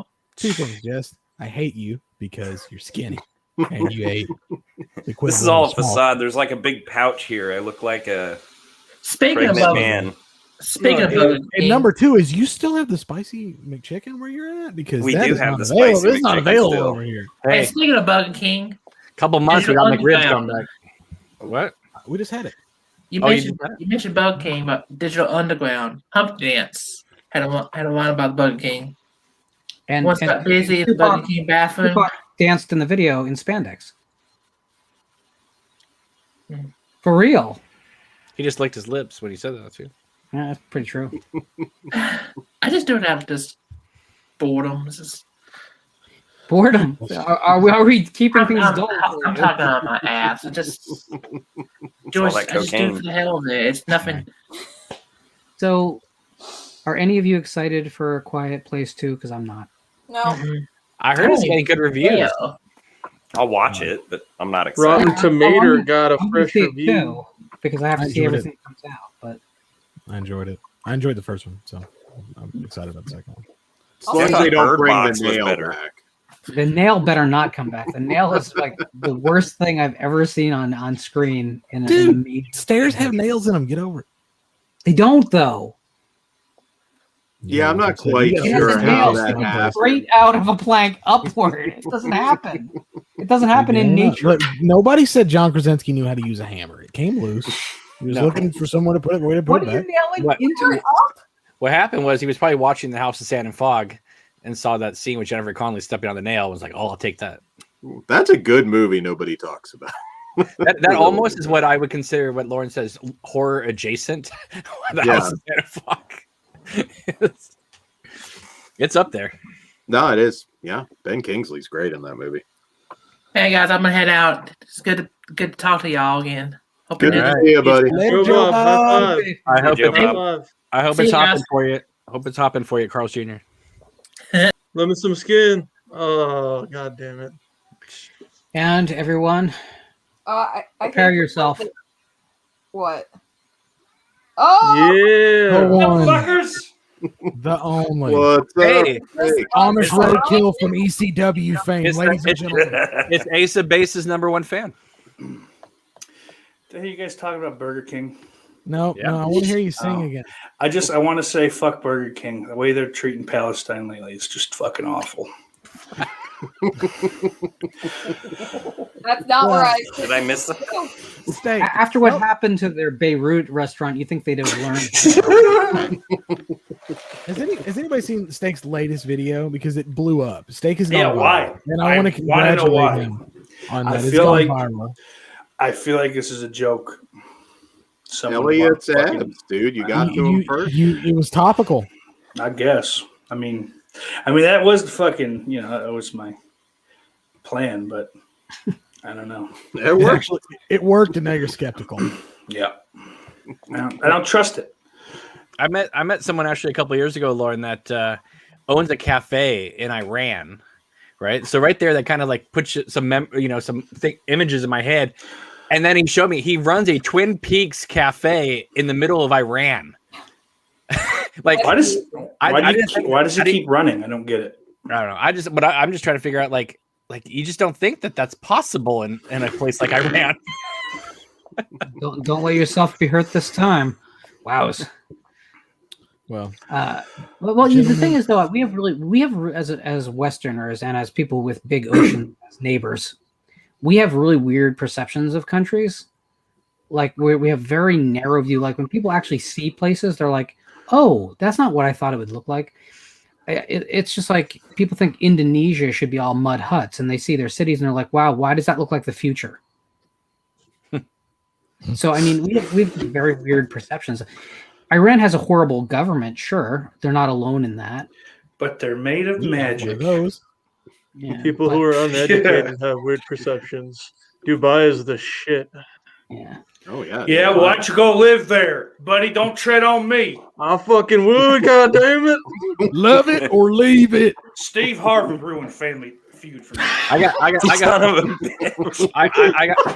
got sad news though.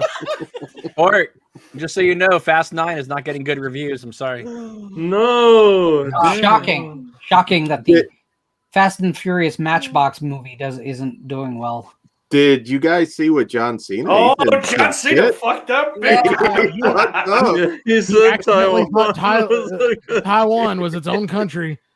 And then he had to. Oh, and then the apology for it. I was like, God damn, man. I mean, he just said it was a country. I mean, I wonder what Corny Chung would think about this. I mean, that's a question for another stream, I suppose. But perhaps we'll figure that out tonight. Gentlemen, Corny Chung even watch now. She watches every stream. Yeah, Corny Chung is everywhere. I'm gonna head out, y'all. It's been real. Thanks for having John, me on. Sorry for the crap that I did tonight. It's been a while on the community chat on your channel, and I didn't mean to derail it that much. From now on, you will be known as Fisher Stevens Left Ball. just the left. That's the one that hangs lower. That's the one you want to be. That's the important one. Jonathan, you cuck. Stay healthy, okay, buddy? I love you, man. No homo. Later, guys. Keep cooking. Yeah. Keep cucking, keep trucking. Keep cucking. That's actually a Limp Bizkit B-side. B-side? I don't think they have enough material for B-side. Oh, they have plenty of material, just not much of it's very good. It's all, hey, how about 2 dead notes followed by 2 live notes followed by 2 dead notes? That's their whole wow right there. It's weird. It's like you explained an entire genre of music. That's pretty much new metal. Yeah, it's fine. Some of it's good. Most of it's bad. That's true too. Like this stream. Wow. Damn. Oh yeah, it's weird. What a hot take. Yeah. Well, Jade Stingray. The orc part of it's good, but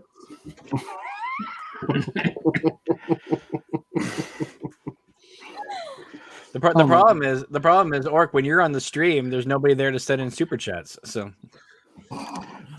I'm saving. Rough environment. Lord, is this channel even big enough for super chats yet? No, because mine certainly ain't.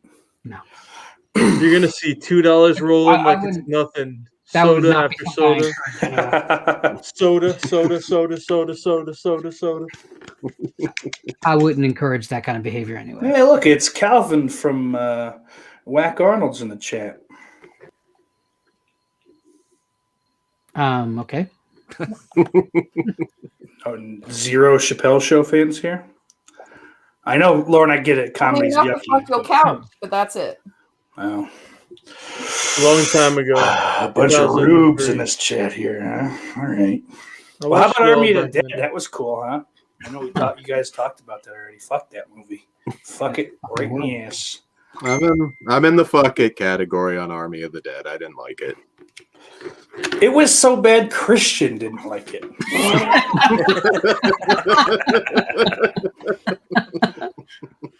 That's a very good point.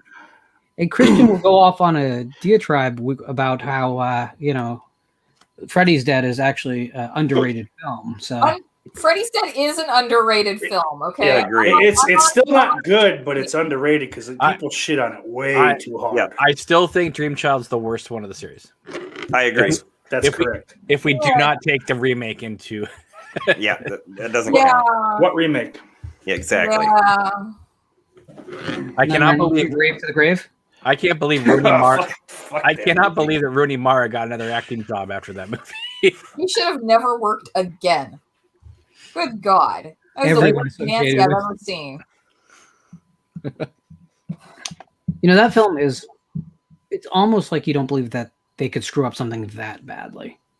Because I keep telling myself my memory is not bad, and then I'll see a clip from it, and I'll be like, "No, it really is. It really is as bad." as So the opening 5 minutes of that movie, which makes zero sense, was the 5th reshoot of that scene, and it plays like that too. And that's the most bearable part of the movie for me. Fuck. Wow. It's just you think like Freddy didn't build New Line. That's an exaggeration, but Freddy did something for that company to take it out of the minor leagues and put it on the national stage across the country. No, Freddy actually literally built the company. Freddie McIntosh. He's a carpenter. But so if that's your cash cow, if that's the thing that you're most readily identified with, even looking at the Lord of the Rings films that coming down the wire, don't you protect it enough to make sure you get that right before you film a frame? Isn't that a thing you do? Well, no. If you watch the there's a extended interview with Robert Shea on the Never Sleep Again big documentary set where he says that when he found out that Warner Brothers was going to go ahead with the remake, he tried to stop it, but he got overridden by Warner Brothers to make it. So they had no say of it. But they tried to stop it. They didn't want the remake to happen. Yeah, I saw that. He teared up, I think, talking about it. He teared up talking about it. Do you guys remember all the interviews from the original DVD box set of Nightmare on Elm Street? How fucking coked up was Bob Shea during that interview? Yep. It's fucking ridiculous. I don't think I've seen a person higher in my life. What about Stephen King? And that includes Jimi Hendrix. Yeah, you weren't here for Joe Bob's appearance earlier, were you? Oh, shit. that commercial that Stephen King did for Maximum Overdrive, where he talks about that's as coked out as you can possibly. Oh yeah, It scare the hell out of you. That's what it is. Yeah. The ultimate bait and switch. There's nothing in Maximum Overdrive that is remotely even trying to be scary. It must have been scary to him though, because I guess everything's a little bit different when you're on cocaine. I've never done cocaine, so. My favorite thing about that movie is just that when he pitches it as a film, he's like, and I want to score it with rock and roll. I really want to score it with the Ramones. And they go, who? And he's like, AC/DC. And they're like, greenlit. Wasn't there a thing where like somebody asked Emilio Estevez why do you make that movie? He says, I wanted to work with Stephen King. And they said, well, you could have just gone to his house and said hi. You didn't have to be in that film. It's a likable movie, definitely, but it's one of those films that I think we love despite the movie that's actually on screen. It is screwed up that we started talking about this as soon as Joe Bob left. Yeah. It's like his favorite film. Yeah. I don't even think Stephen King probably directed it. I think everybody else directed it, and he was like, yeah, go ahead and do that. Kind of like how TV shows, like it doesn't matter who directs it, the production runs the show. Well, they have to, because there's no pre-production period where the director comes in and gets to have any say. Right. But it's just weird that Stephen King wanted to direct, and that's what he made, and then he never went back to that well again. Yeah, you'd think he would get a Tales from the Crypt or something, or Masters of Horror. He should have come back to do an episode. Maybe he just got a taste of it, and directing wasn't what he thought it was. I mean, I'm sure that happens to a lot of people. Yeah, but he was coked out. Now that he's sober, A good point. He didn't even remember writing some of his books. So. Oh yeah. Now, Lauren, how does that happen? How would a writer be so coked out of his mind that he doesn't remember that he wrote a book? You're an author. Don't you know when you're writing a book? So if you know me at all, you know that I haven't drank since 1991. So God damn. Yeah, so I'm kind of missing out on the whole blackout drug abuse thing. Give me about 8 hours. We can remedy that. The thing is, you lose time when you're in an altered state, and sometimes you just don't remember writing things or buying things. But how did it come out legible? A lot of things. That's what I'm saying. As far as legible, I think it was probably. I wonder. That's a really good question. It had to have been somewhat edited or at least proofread first. So maybe it was just a bunch of garbage, and then I'm positive that you just shit out a bunch of pages. Yeah, I got this book for you, man. I gotta go. Let me see it. I think one of the big misunderstandings about writing novels and short stories is that a lot of it is just craft, like anything else. It's not really like high art. Witchcraft. No. Oh. But so like if you this you can paint all the rooms in your house and you'll do a good job and you'll be very proud, and you can hire someone who professionally does it and they're going to do an amazing job, right? It's not because they're a better person than you, it's because they've learned the craft, right?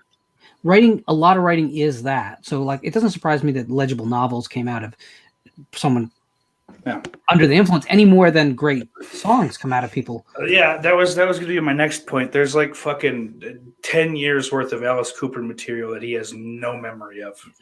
And some of it's really great. Some of it's like legitimately terrific. Don't you think 3 or 4 minutes of a song is a little different than 400 pages of a novel? Well, but you don't write 400 pages of a novel in a sitting. No. He probably wrote 3 hours a day or something, and let's be honest with you. I'm sure every day he started off fairly okay, revising, and then as the day went on. Yeah, I got to wake up a little bit. But that said, what I always get the party started about with drug abuse and artists of any stripe is that I always feel like if they were not on the drugs, we would have gotten even better work, to be honest. I don't buy the idea that it makes people's work magically better or more creative or anything like that. I think that not magically better, but some people's brains fucking work differently. Would Hunter S. Thompson have the career? Especially, but we don't know. You're right. We don't know one way or another. But your fucking brain starts to work differently. Especially cocaine. Cocaine, there's a lot of paranoia involved. Not that I know. So that could absolutely influence his fucking thought process, if nothing else. It doesn't make him a better. He's a great writer, regardless. Right. If you were on cocaine, you'd probably think that your beer was a chinchilla trying to eat you. So that's a little psychedelic. I'm just talking. Yeah. Why is that guy looking at me? Is he trying to? It's hard to tell when you've never done it, though. So I gotta get my knife. Terry Gilliam swears he never did a drug in his life, and they said, "Why are you directing Fear and Loathing in Las Vegas?" Well,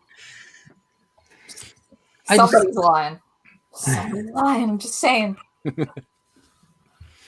So on my Twitter, I've been making these short manipulated. They're not GIFs because they're actually very short films, using stills and manipulating them from horror films that I like. Mm-hmm.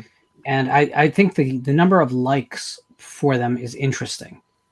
You might not think so, but I've done 3. I did Hellfest, which everyone knows is close to my heart, and it received a whopping 7 likes.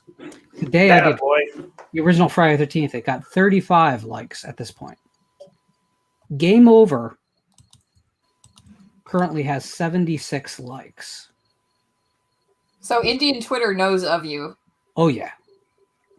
Nice. Yeah. Well, it helps that the star of the film was the first like. Are you White Gandhi? No. Sorry, that's Ben Kingsley. Never mind. So I think that's interesting because I think that oh no. Remember when in this culture we really loved movies? We weren't so cynical about everything. No. That was before the year 2000, I think. It was before social media. Yeah. But other cultures can have both social media and not be cheated. Well, America always does it bigger, badder, and worse. So. Fuck yeah. America, fuck yeah. Walmart. Sorry. That's I didn't mean to beyond. do that. McDonald's. McDonald. Liberty. Books. I mean, any movie that includes a song "Pearl Harbor Sucks" and I Miss You is pretty great. Yeah, that soundtrack is way better than that fucking movie, though.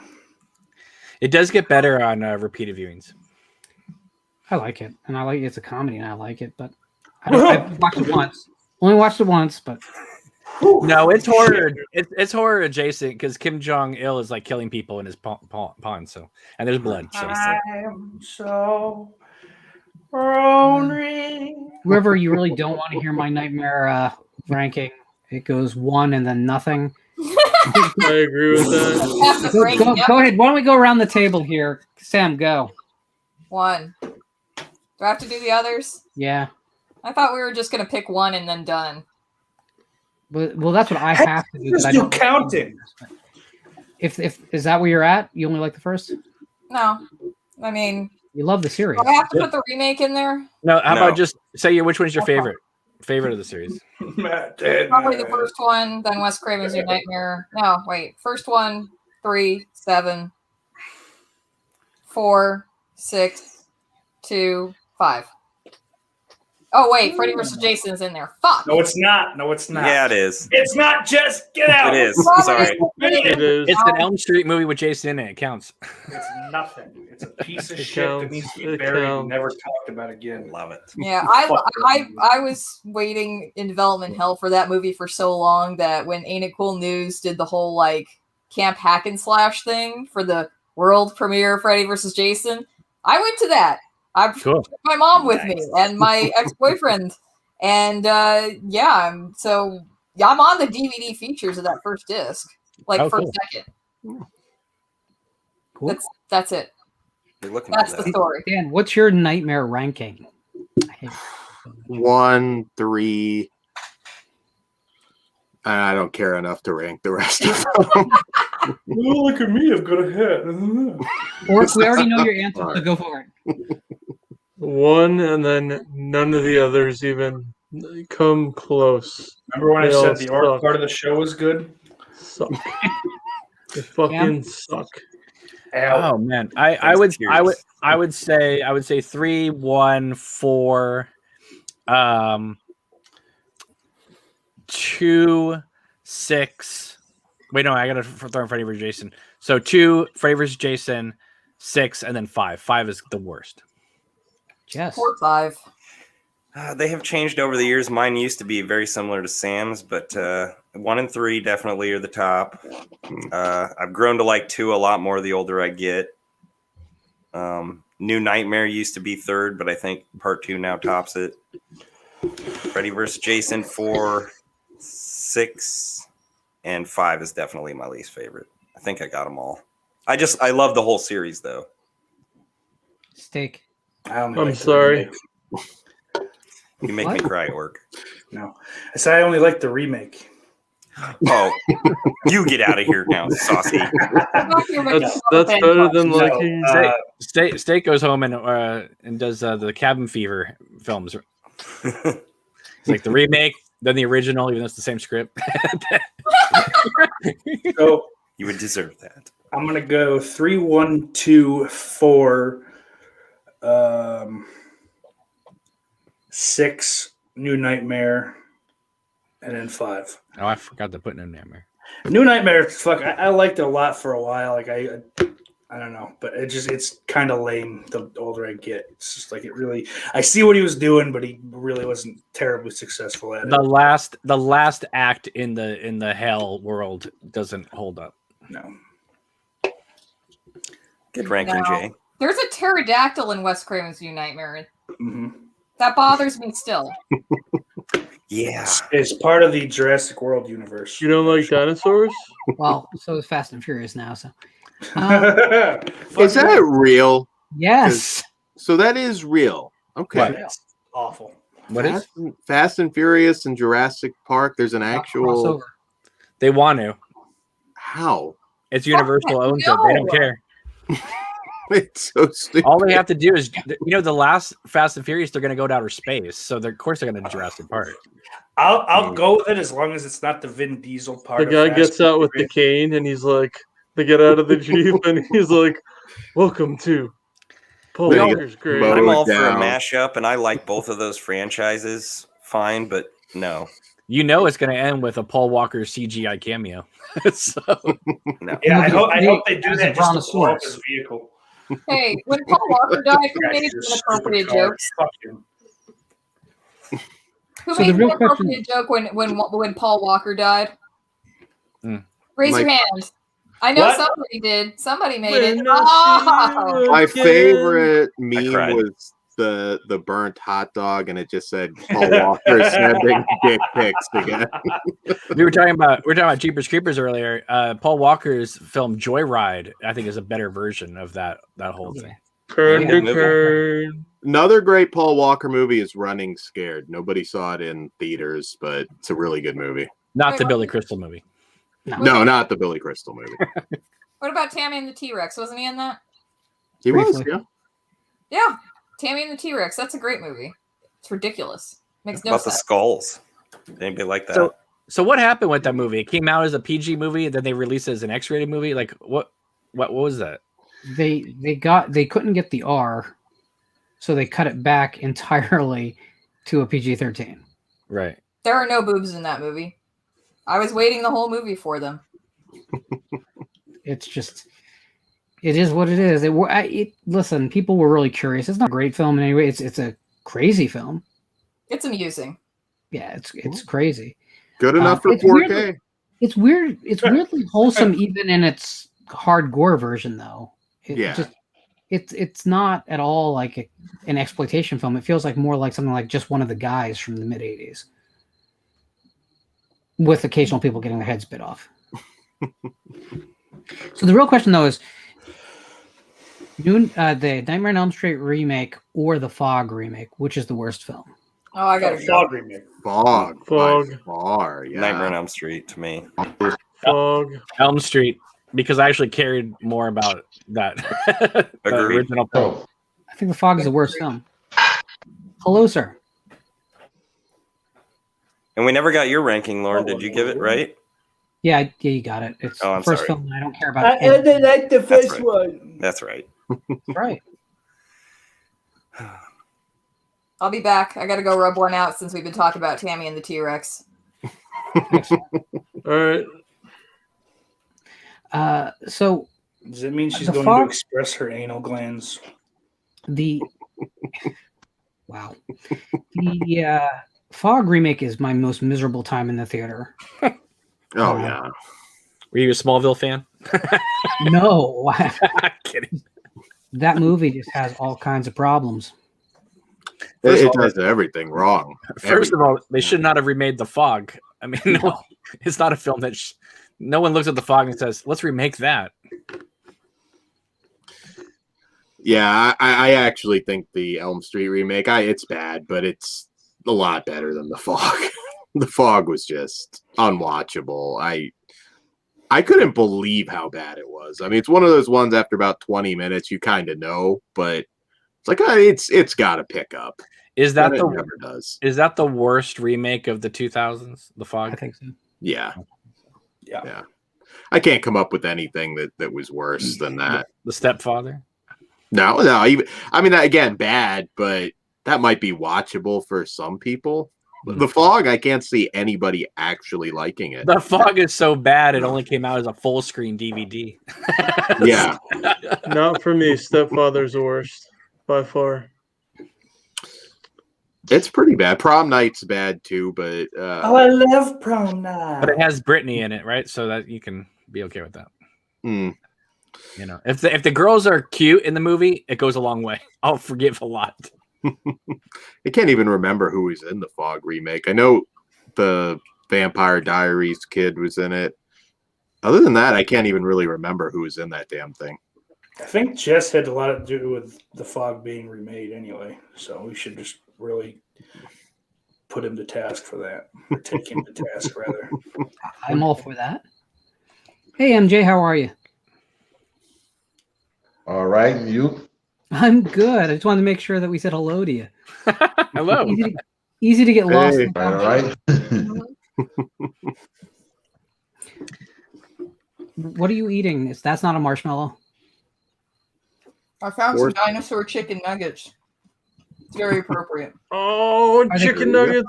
You have car-shaped ones as well, because then you can basically just beat Universal to the punch. I don't know if they make them, but now I need to get them. I'm gonna Do you have any dipping sauce?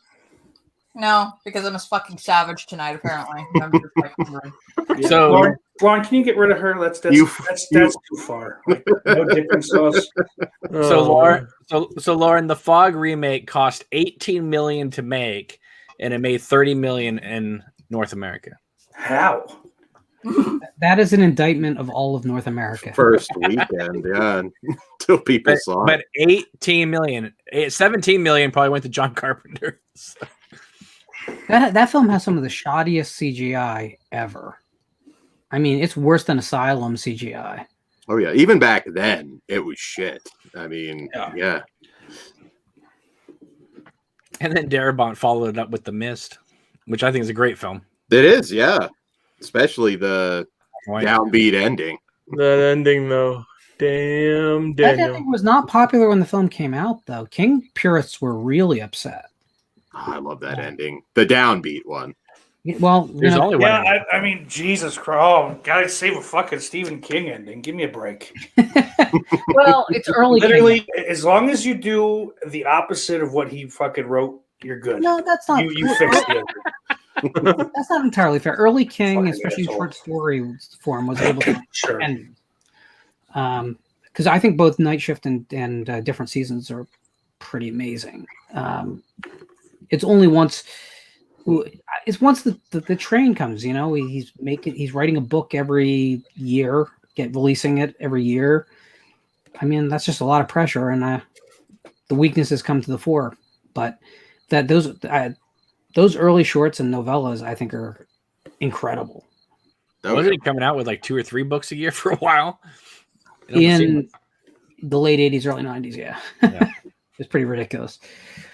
But do you like Revival, Lauren? I haven't read it.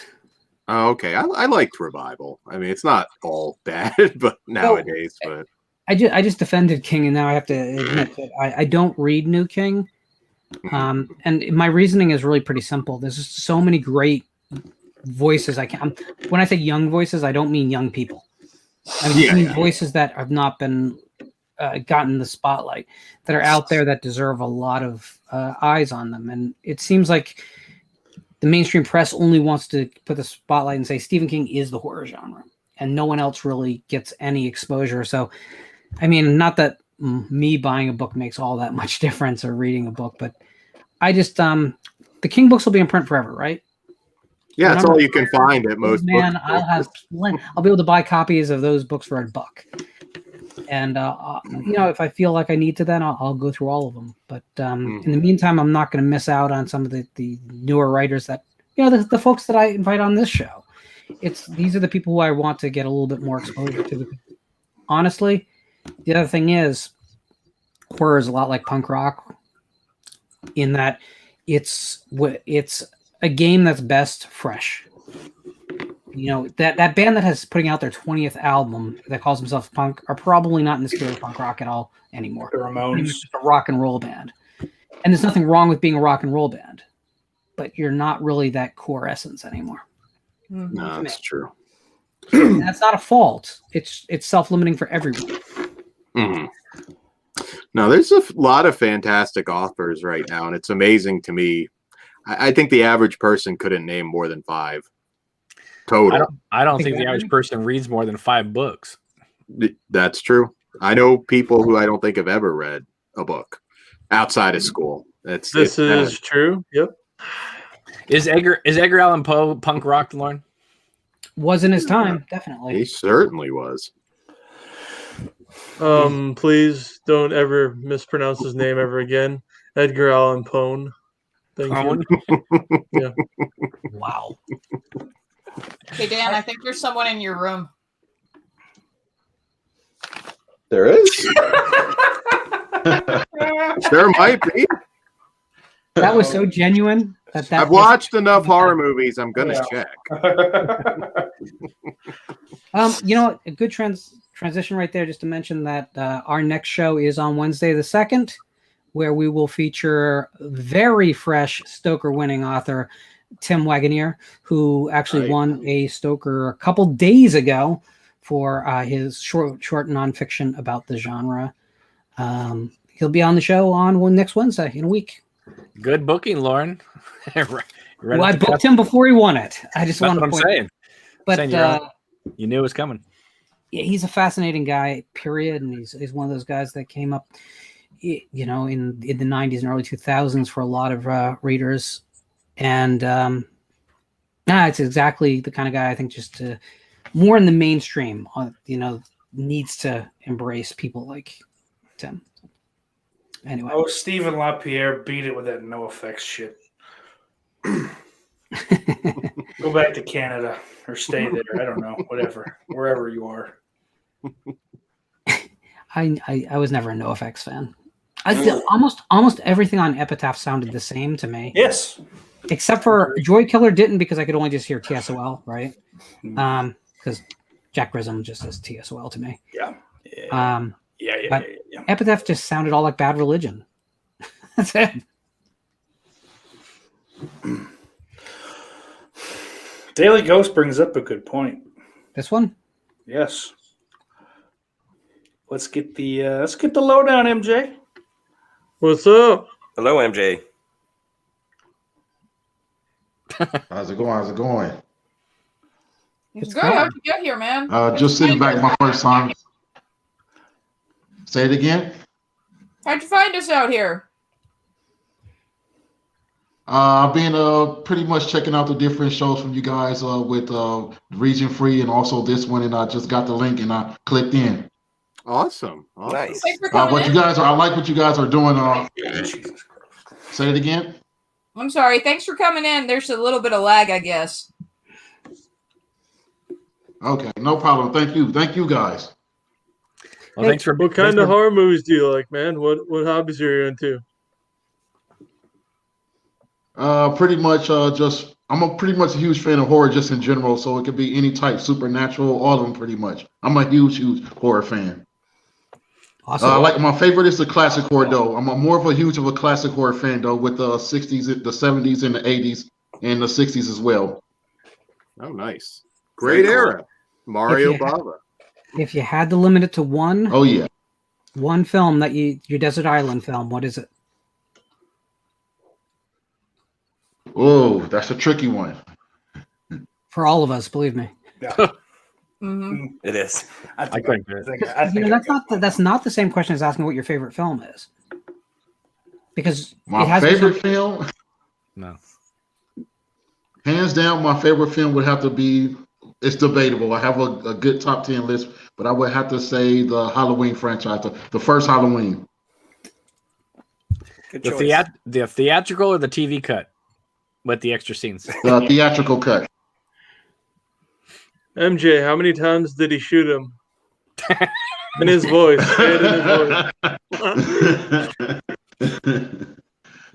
Too many. I shot him 6 times. I shot him 6 times. You think I can just imagine Donald Pleasance being handed the page for the day, because you know that he read the script once and then just like, just give me my pages, because he was only there for like a few days. Yeah. He gets handed, he goes, I shot him 6 times, and that was it. Because everything was up here in that performance. Halloween 2, absolutely. Yeah. He says that one line, I think, 20 times in that first 20 minutes of the movie. You don't even know what death is. I just think that Halloween 2 is just such an elevated experience. Like the first film is so subtle about everything, and then the second film is just like, okay, we're in 5th gear, pedal to the floor, we don't care. Could you argue Could you argue though that like it is beginning at an escalated state anyway because he's on the loose? They know, you know what I mean. So I was gonna kind of. It works really well when you watch them back to back like that because then the whole thing is just fucking amping up. From the beginning of '78 to That's the only way to watch them, in my opinion. I just don't like how they just run Charles Cyphers out of that movie and bring in the new guy. I don't care about Blondie. I want to see Charles Cyphers. Well, his daughter's dead. Is he really on the job? No, I know. Yeah, yeah. If you're not gonna make it like him looking for revenge and maybe a scene, maybe he needed one more scene to wrap it up a little bit tidier. But right, yeah. Halloween 2 though again is like the first film's whole point is like Donald Pleasance spends the whole film telling you we're after something supernatural. This is not just a man that escaped from a hospital. This is something else. This is something supernatural. This is something more of an ancient evil. And we don't believe him because we don't see any evidence of that until he is not on the lawn. The second film begins and it's already that thing. There's no question to the audience what they're watching. So yeah, I mean, it does start at a very elevated state. And I think it's very courageous that they did a next day sequel that's so different thematically, even though it feels the same because they kept all the physical elements just in place. But they just exchanged the dirt ground for a grass where you see his body outline. It's like... Yeah, well, they shot that apparently with those television reshoots too, and it's cheap looking. Yeah. But we're about to get that scene again looking even cheaper, so there you go. Yay! I'm so excited. Yay, for Halloween kills. Even sadder about what's even more exciting? Can someone give me a real talk here? That's real talk. Right here. Pepsi Zero Sugar. Wait for it. Oh, man. Wait. I got a question for you guys. I wanted to point out something to see you guys' opinion. Do you guys, am I the only one that agrees that Halloween 3, that it could have been, Season of Witch could have been a franchise of its own? It could have been just Season of Witch and had multiple seasons of the witches instead of being Halloween 3, Season of the Witch? Oh, yeah, definitely. Yeah. I find it funny that they stole a title from George Romero. Didn't even bother telling him. I think you could pick the third one or the sequel to Halloween 3 right up where Tommy can go stop it and they go, oh, okay. I would have been good and then they figure out some other evil thing. They figure, shit, well, he said stop it with the mask, so we won't do that.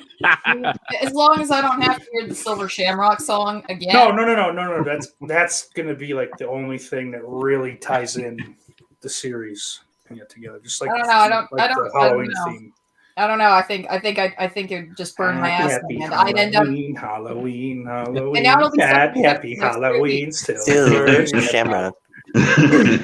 Silver Shamrock. That's gonna go on. That's gonna go on karaoke night right there. Wow. I think it should just be like this everyone. idea, listen less. Everyone takes a turn singing it.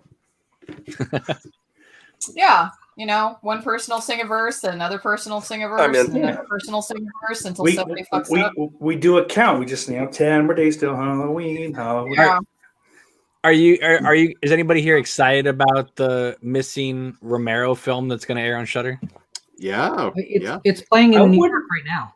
I wouldn't say excited. I would say intrigued. The problem is getting into the city right now is a pain in the ass. But still, yeah. Is this pre-Martin or post-Martin already? Do we know? I can't remember. It's pre-Martin, but it's weird. It's like it was filmed in different spurts. It wasn't like one continuous shoot. But yeah, the amusement park is playing currently. If you're lucky enough to be, I think there might be a theater in LA as well. I'm going to check. Although I just want to say before I do that, Nigel Neal's screenplay for Halloween 3 would have been even better of a starting point for a franchise than the resulting film because it was completely open-ended, like no one's business. It made it very clear, like just how bad the outreach of the broadcast was going to be. Yeah, and the robot henchman danced. Well, I was going to go back to MJ's question, and I might be one of the rare ones that says I don't think it would have done better if it was just called Season of the Witch. We might not even be talking about it, or at least as much now if it was just Season of the Witch and not Halloween 3. I don't know. The silence says I'm correct in being the right. I would have been okay. I mean, at least you look good, Jess. At least you look good. I wonder Thanks, though buddy. if it hadn't been called Halloween 3 Season of the Witch, would we even be talking about the film today, or would it be just another 80s horror film that just kind of? I think that's more the case. That's what I it think would it would be. have been a cult favorite still. Oh, sure. Yeah. I mean, maybe a little more. I don't know. It had a chance of being a Monster Squad type situation, no matter what. You never know. I mean, certainly more eyes on it, I guess, back then. But I would have been fine if Michael Myers didn't continue after that. I mean, I would have been ecstatic for us not to get those sequels, to be honest. Yeah, I would have been good with it. But I would have been sad because Halloween 5 is one of my favorites. So. I love Halloween 5 too, but you know, there's a lot. Can I ask you guys why? Underwater sequels after that. Huh? Why do you guys like 5 so much? Halloween 5 is better than Nightmare on Elm Street Part 3. Oh my god, that is the dumbest thing I've ever heard. Halloween 5 to me is just like over between us orc. It's like to me, it's like an adrenaline rush. I mean, there's so many moments in Halloween 5 that leave me gasping, and like in a good way. Like when she falls through when she's in the pipe and you know the laundry chute and she hits the bottom, or when he's driving after her through the cornfield. I mean, like what other movie has a 10-year-old running away from a speeding car through a cornfield? Because I mean, I definitely don't dislike it, but I guess you two are probably the only people that say, "Oh, I love." Well, it's because I was 13 or so when that movie came out, and that ending had such power to me because I was like, "Oh my god!" Like talk about a ballsy open ending, and then they waited 6 years and just pissed away that revelation. So. I did an entire video on this, so I mean, I go visit it, but it's going to play for people who like films like Company of Wolves and Jacob's Ladder better than traditional slasher fans, because it is a fairy tale story. It's a very lyrical European film and in the middle of this very American series of slashers. So there's gonna be people who love it, people who hate it. There's gonna be more people who hate it than love it. I get it, but for me to take that big of a swing, that's always impressive. I mean, there's really only 2 things I don't like about it, like straight up hate. Ellie Cornell deserved a better death. Sure. You know, and those fucking stupid Keystone Cops. Like, they could be stupid. You don't have to put like, we get it. You don't need the music there. The fucking music cue is like. But Lord and I are also Last House on the Left fans, and we like those stupid cops. Yeah. I think that works for the 70s. It doesn't work. Yeah. You know, Well, also it has a tone already. Halloween 5 has probably the greatest pumpkin carving opening credits of all time. Oh my god! That score and that sequence is amazing. That is my favorite Halloween score. I do like John Ottman's H2O score, the one that didn't get used a lot as well. Which if you bought it on disc back when it was out, good on you because it's awesome. But the Halloween 5 is my favorite Howarth score by far. It's just it has all these weird industrial touches. It's aggressive. I think it's awesome. And out of the 3, I mean, you had what is it? Dream Child, Jason Takes Manhattan, Halloween 5. Halloween 5 was like the best one of all of them. Yeah, for sure. You know. So. I just want to point out the amusement park is playing on 4 screens in America. It is at the IFC in New York. Which shouldn't surprise anyone, actually. It's playing in Glendale, California, Chicago, Illinois, and in Columbus, Ohio. Isn't it like 62 minutes long or something like that? Like 52 minutes. There you go. I hope they're not charging full price. They are. And of course, I'm not in Glendale anymore. So there you go. Was the first Quiet Place even any good? I haven't been back to the theaters yet since they've opened. The first Quiet Place? Yeah, the first one. I see. Okay. It's fine. It's fine. It's okay. I see what you're asking. I'm sorry. I thought Bird Box was better, and that was Fuck Bird Box. Sorry. well. I mean, it doesn't offend me that much saying that either. That is bestiality, and I will not stand for it. Nobody wants to stick their thing in a bird box. Just has his dick in a bird Jake has been box. waiting 3 years to use that joke. I'm glad I could set it up. It's just one of those films. Like it has a neat concept that would work really well in a novel, right? So it's a very literary premise. Oh, it's a family that no longer communicates, and so silence is the big monster, really. And by the time when the dad finally announces his love for everyone to hear, it's too late. Okay, so it's a cool concept for a horror movie. The problem starts layering in when the fact that it would work great as a Twilight Zone episode as well, whereas you don't really worry about the world it takes place in because the metaphor is so strong. 22 minutes is better than 90.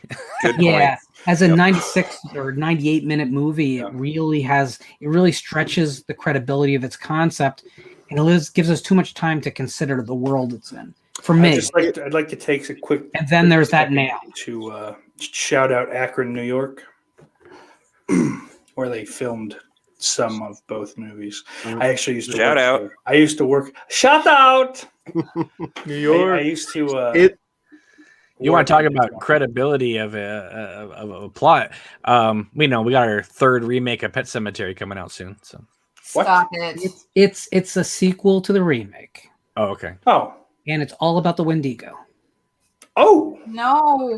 Fuck yes! I'm fucking way in. Interesting. I like the fucking remake, and I don't care what anyone else has to say. I fell asleep, so I don't know.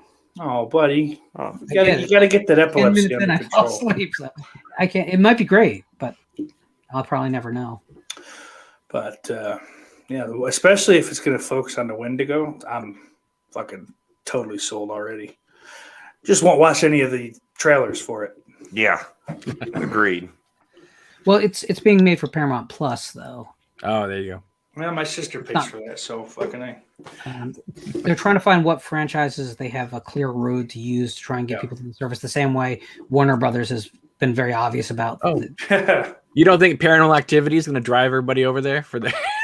They wanted to go theatrical with that, so I don't know why that decision was made on that one in particular, but it was definitely made on that one. We do have an interesting question in the chat from Robert Long. Bird Box versus Quiet Place. I never saw Bird Box. I've already spoken my piece. I'm going to go for It Comes at Night and just Oh, that's a good one. drop the mic. I would None say of the that above. Emily Blunt wins over Sandra Bullock any day. I Oh, like them both, but No. Quiet Place is definitely one you watch the first time, then the second time it starts to bother you a little bit. Lawrence pointed it out, but having a kid under those circumstances, that's pretty stupid. Foolish. I mean, then the nail, which I can overlook that, but Hey, what ruins the quiet? A stupid fucking infant. Let's have one. yes. Yeah. Also, tell me how can she not scream during childbirth? Oh, bullshit. Well, but see, that's that whole theme again. That's that they're rolling through that theme of families and. I don't care. It doesn't work for a full length film. Okay, Lauren, here we go. A Quiet Place or Invisible Man? Which one's better? So I got to wait before I answer that. I want to say, as much as I'm happy that Tim Wagoner won a Stoker last week, they gave Best Screenplay of the Year to Invisible Man. Of course they would. It's a nightmarishly bad screenplay. So, Stoker's HWA, let's talk, because that's not right. That's just not right. But wow, Quiet Place is probably the better film overall. My disappointment level is inverse to which one is probably a better film, though, because Quiet Place, I really had no expectations walking in. I liked it to the degree I thought it was compelling, but it was empty and fell apart pretty quickly as I thought about it. Whereas Invisible Man just has huge gaping holes in the logic of that film. Well, I mean, I'll say though the scene in Invisible Man with like the oopsie at dinner is better than the whole of either movie. That scene is just fucking incredible. Visually, it's so funny. Right. Visually, yeah, but I mean, plot-wise, it makes no sense. No, of course not. But So, Lauren, should I even check that out? I think The Invisible Man's on my list because of you. I haven't gotten to it. So, do I even bother? Yeah, I think you told me watch it. I'd love to get your opinion or something on it. Oh yeah, so I thought you liked it. It's probably being mean. You are awesome. Well, listen, I think that there's nothing wrong with checking out any film that has a big fan base, and it does. A lot of people really like Invisible Man. If you turn off your brain and you don't think about it or anything, you're going to be fine with it. Oh, that's why I liked it. I mean, I love the old one. My brain's not the old on it. one's a good one. It doesn't stand up to the Claude Rains. No, Claude Rains. Yeah, absolutely. Yeah, the original is so much better. It's not even trying to be that movie. Yeah. It's smart enough to know that that's no fly zone. But it's I still think that Hollow Man is my favorite. Wow, Hollow Man. Not Hollow Man 2 though. No. No, because Verhoeven can take schlock and make it art. So. Cam likes his Invisible Man a little bit rapier. Well, don't we all? Don't we all? I mean, I remember going, wow, they're this like it's really interesting, and then all of a sudden it turns into a slasher movie, and everyone was bored. And I was like excited by that because it was just a lot of blood in this last half. So, oh, I think it's here's the weird thing. I think it's a beautifully rapey film. Like it's really shot well. It's always compelling, but yeah, the subject matter should make you uncomfortable the whole way. Well, speaking of that, I am going to peace out for the night because I have work in the morning at an ungodly hour. But it was nice seeing you all, and it was nice talking to you guys. Yeah, it was nice meeting you. Be good, and don't talk about me behind my back because I will find out. That's literally not going to. There's no way that doesn't happen. Bye, Do we find out at long last that Lauren is the third Weinstein brother? Oh, jeez. He'd be rich. Are you kidding me? No, he was like. This is not the background of a rich man. No, he's the, it's hide him in a basket, brother. Basket Belial? There's certainly similarities. I won't go into that. That's again another topic for another show. He gets one video that gets a wide audience, and now he's all attitude. Hey man, I gotta take what I can get. Plus, as I said, I told you if this ends up anywhere else, I'm not going to be happy. You knew it was go. I told you outright it was going to happen. After I did it, I literally had the clip ready. Oh, that's ready before your show was done. I heard you say that. Yeah. Fuck. What would have been fun? What would have been funny if you had sent and emailed it to me while I was still on air? Would you have shown it on your own show? I probably would have. I knew you wouldn't actually be upset. No, of course not. But hey, it's nice to know that Joe Bob wasn't really upset either. I don't. Yeah, he's what's he gonna say? Yeah, well, I fucking fell. You didn't get hurt. If you got hurt, that'd be. Oh yeah, no, that would definitely be crossing a line. Hear the ambulance sirens coming what in, you and do, laughing. Lauren, is you should play it in reverse so he just gets up into the chair. The problem with that clip is that I had to blow. It was taken from a shot like what you're watching right now, and I had to blow it up. So there was only so much I could really do, because there's about 6 layers in my shot to make that happen. It's ridiculous. I spent way too much time on it, which is why. And then I decided to replace the fire element with. It was originally he just falls and there was blood splatter, and then I replaced the blood splatter with a fire element, which was just swapping something out. So that was fine, but it's not a short amount of work.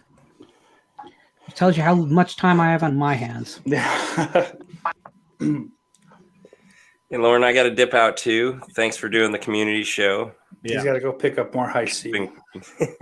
I do. I got Jay's show tonight. Got to make sure I got his cash. I see. That's like a middle schooler. Oh, come on. I can't wait for Ecto Cooler to come back this year. Hopefully it's got to come back. It will when the new movie comes out. Absolutely. It's about time. It should be out by now, I think. Can't they do like a high C pouch or something? Because the little boxes is just not enough. Okay, it's not. It's not enough drink for an have adult a couple man. of boxes. Anyway, thanks, Lauren, and the rest of you guys. Always a pleasure. Kiss, kiss. You're good, Jess. Wow. Anything else you guys need to scream out? No, I did most of my screaming Monday, so clearly. Yeah, I don't know. I feel like I haven't looked yet, but I bet that average watch time is going to be real short. It's all just that clip. Lauren, are you excited by these Vincent Price releases that are coming out? Like Kino's putting out, or whoever is? There's like 4 or 5 of them coming out. With I haven't even seen.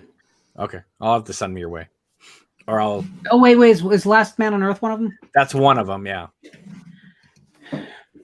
I really wonder how they're going to do the restoration for that, because my understanding is that movie's negative was lost. Maybe they found it, but I know there's a Proud Boy that wrote a song about that movie. They're releasing. That's probably not a good song.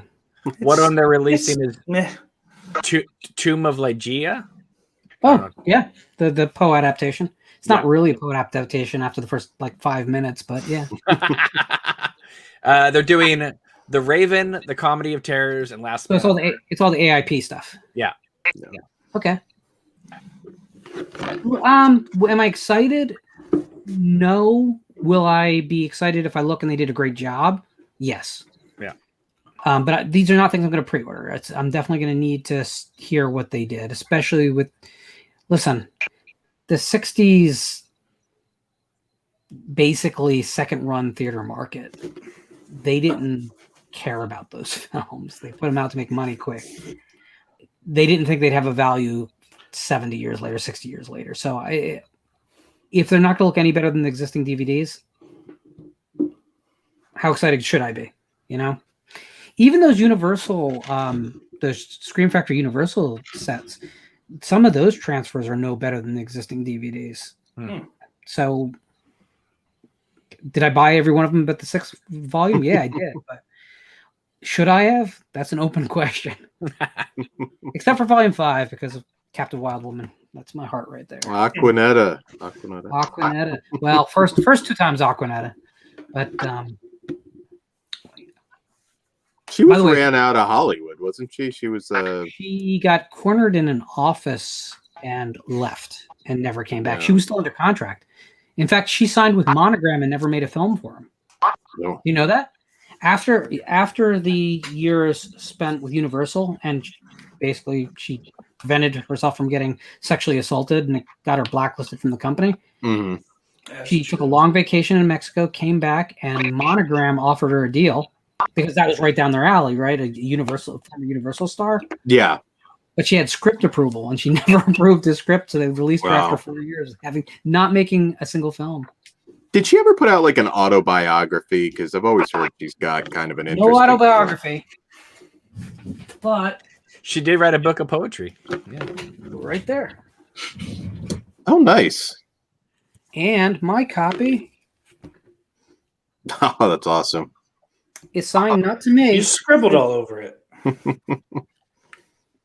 And to be completely honest with you, I'm not even sure what the inscription says. At the bottom it says happiness, and it has 86, so I'm presuming that's when this copy was signed. She did. Would you like me to read you a poem? Go for it. Morning. High to the top of a windy hill I fly to watch the dawn creep across the sky.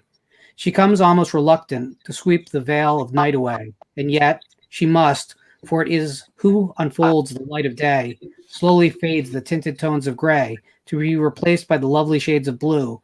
The dew upon the ground glistens like a baby's tears upon its cheek. The mist is soft as a lover's touch.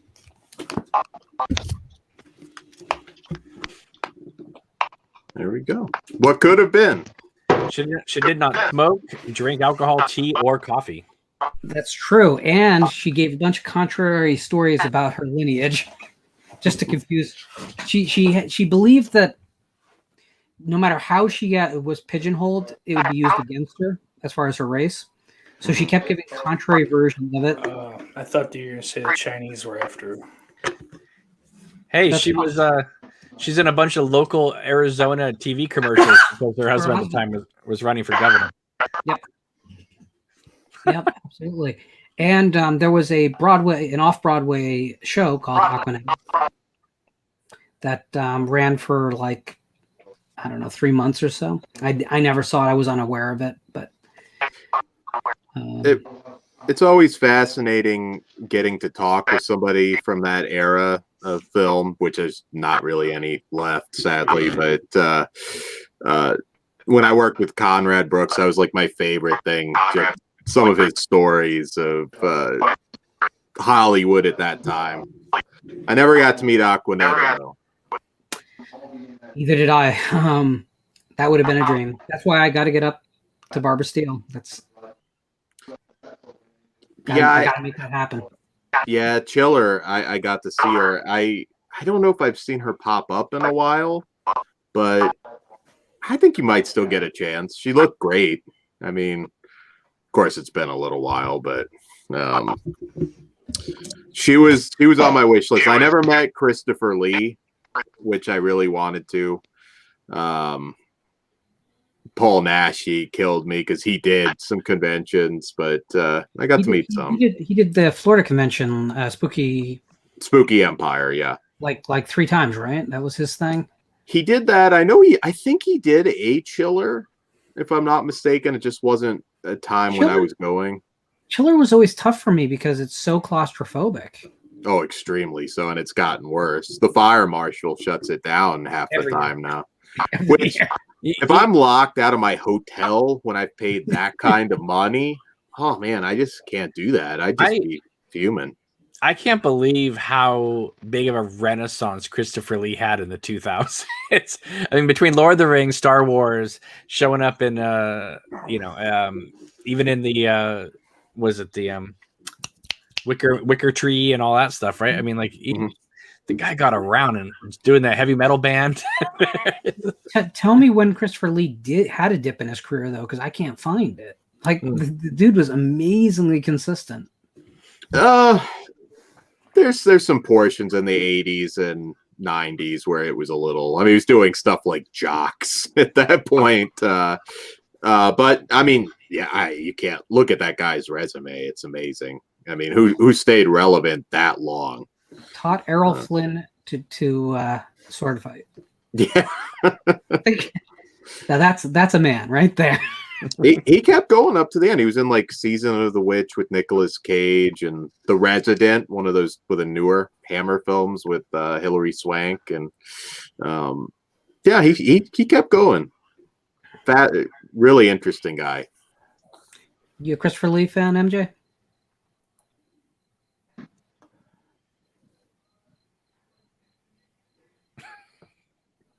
Do I hear actual crickets? I do. I'm gonna say yes. I think everybody is. I think it's impossible not to be. He's been in something you love. So. Yeah, I know. Are you any of you getting the Eurocrypt Christopher Lee Blu-ray set? I've got that pre-ordered. Well, you said you were going to get big Franco fan, so that makes sense, right? I'm a huge Jess Franco fan. I think it's tough because like the Spanish productions of that period definitely have a look and feel, and you're either into them or you're not. I definitely like, but I haven't bothered trying to collect all of them, right? Because I've been focusing so much earlier in my collecting. Mm-hmm. But I'm fearing that once physical media is gone, that's going to be one of the eras that I kick myself for not doing. So, yeah, I mean, I can't see some of that being. I mean, maybe I'm still trying to stay optimistic that there will be some streaming service that preserves everything and that we'll have access to, but that does scare me. I mean, where's the home going to be for Paul Naschy and Klimovsky and some of those guys? Coffin Joe. Yeah, absolutely. Is there a big enough American audience for it? I think you have to create new fans, and that's hard to do nowadays. I mean, region free is people have been watching. Like, I always tend to go for the more obscure stuff because I want people to actually go out and find it, because it's going to be lost to time. And even recent stuff I'm doing this week that nobody talks about. I mean, Garotika's not getting a 4K release anytime soon. So. No, but you got Sub Rosa, so they put out a lot of those. Gore, horror, and the Gore trilogy. I do think that there's obviously, internet is what it is, but I really do miss going to that one huge mom and pop store that has that messed up horror section in the back of the place. Like I remember going back, and there's a town, Carmel, over about where I live, which is where Clint Eastwood was the mayor of. But that place had a video store where it's like you walked through the beads, got back there, and it was like, you have Tenebrae and Unsane? Like, you are crazy. Who the hell has this collection back here? Usually the beads or the saloon door were for something else, but no, I know, but it's Carmel. There was a rental place near me that they had it was called Shiva's Video, and they had literally the biggest horror section I'd ever seen in my life. And it was fascinating because they didn't know what they had, and everything had an inch of dust on it. Oh, wow. So, and this is VHS days. This is not DVD. And you'd walk through, and that's how I started to get really acquainted with like retitling and finding out what was really what. That store, because I was literally renting the same movie under different titles. And I'd get home and go, wait, I've seen this, but no, I didn't rent this before. I know, because that wouldn't be dust on it if I rented it. So that store was so important for me to realize, especially the imports, that they existed under many titles and were released on video under many titles.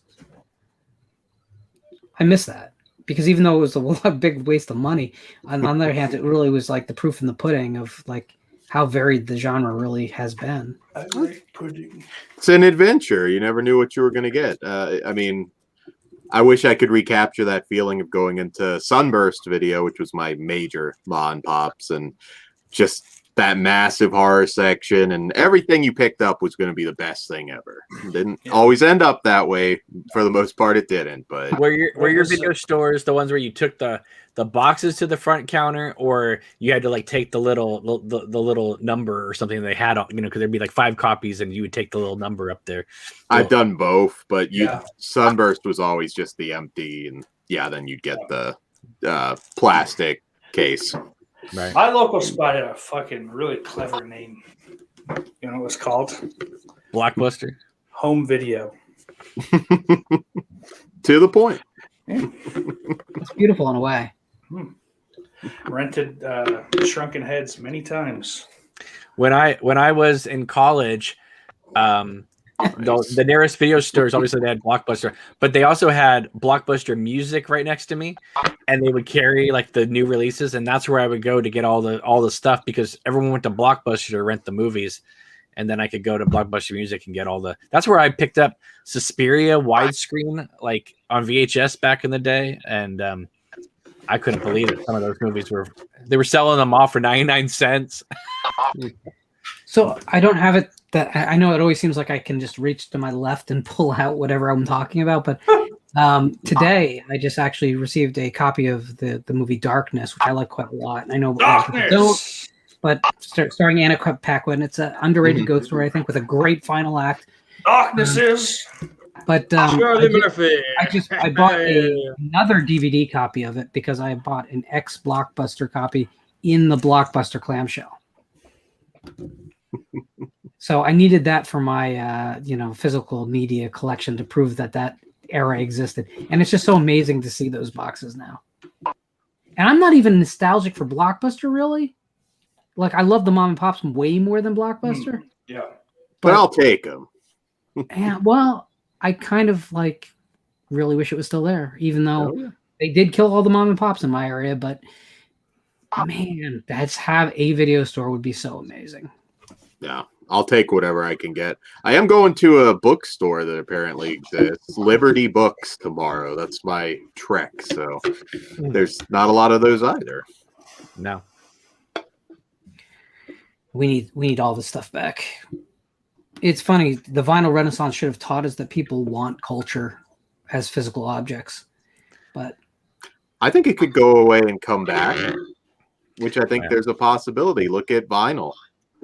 Yeah, but people don't still go to a record store and sit around all day long and talk and rummage.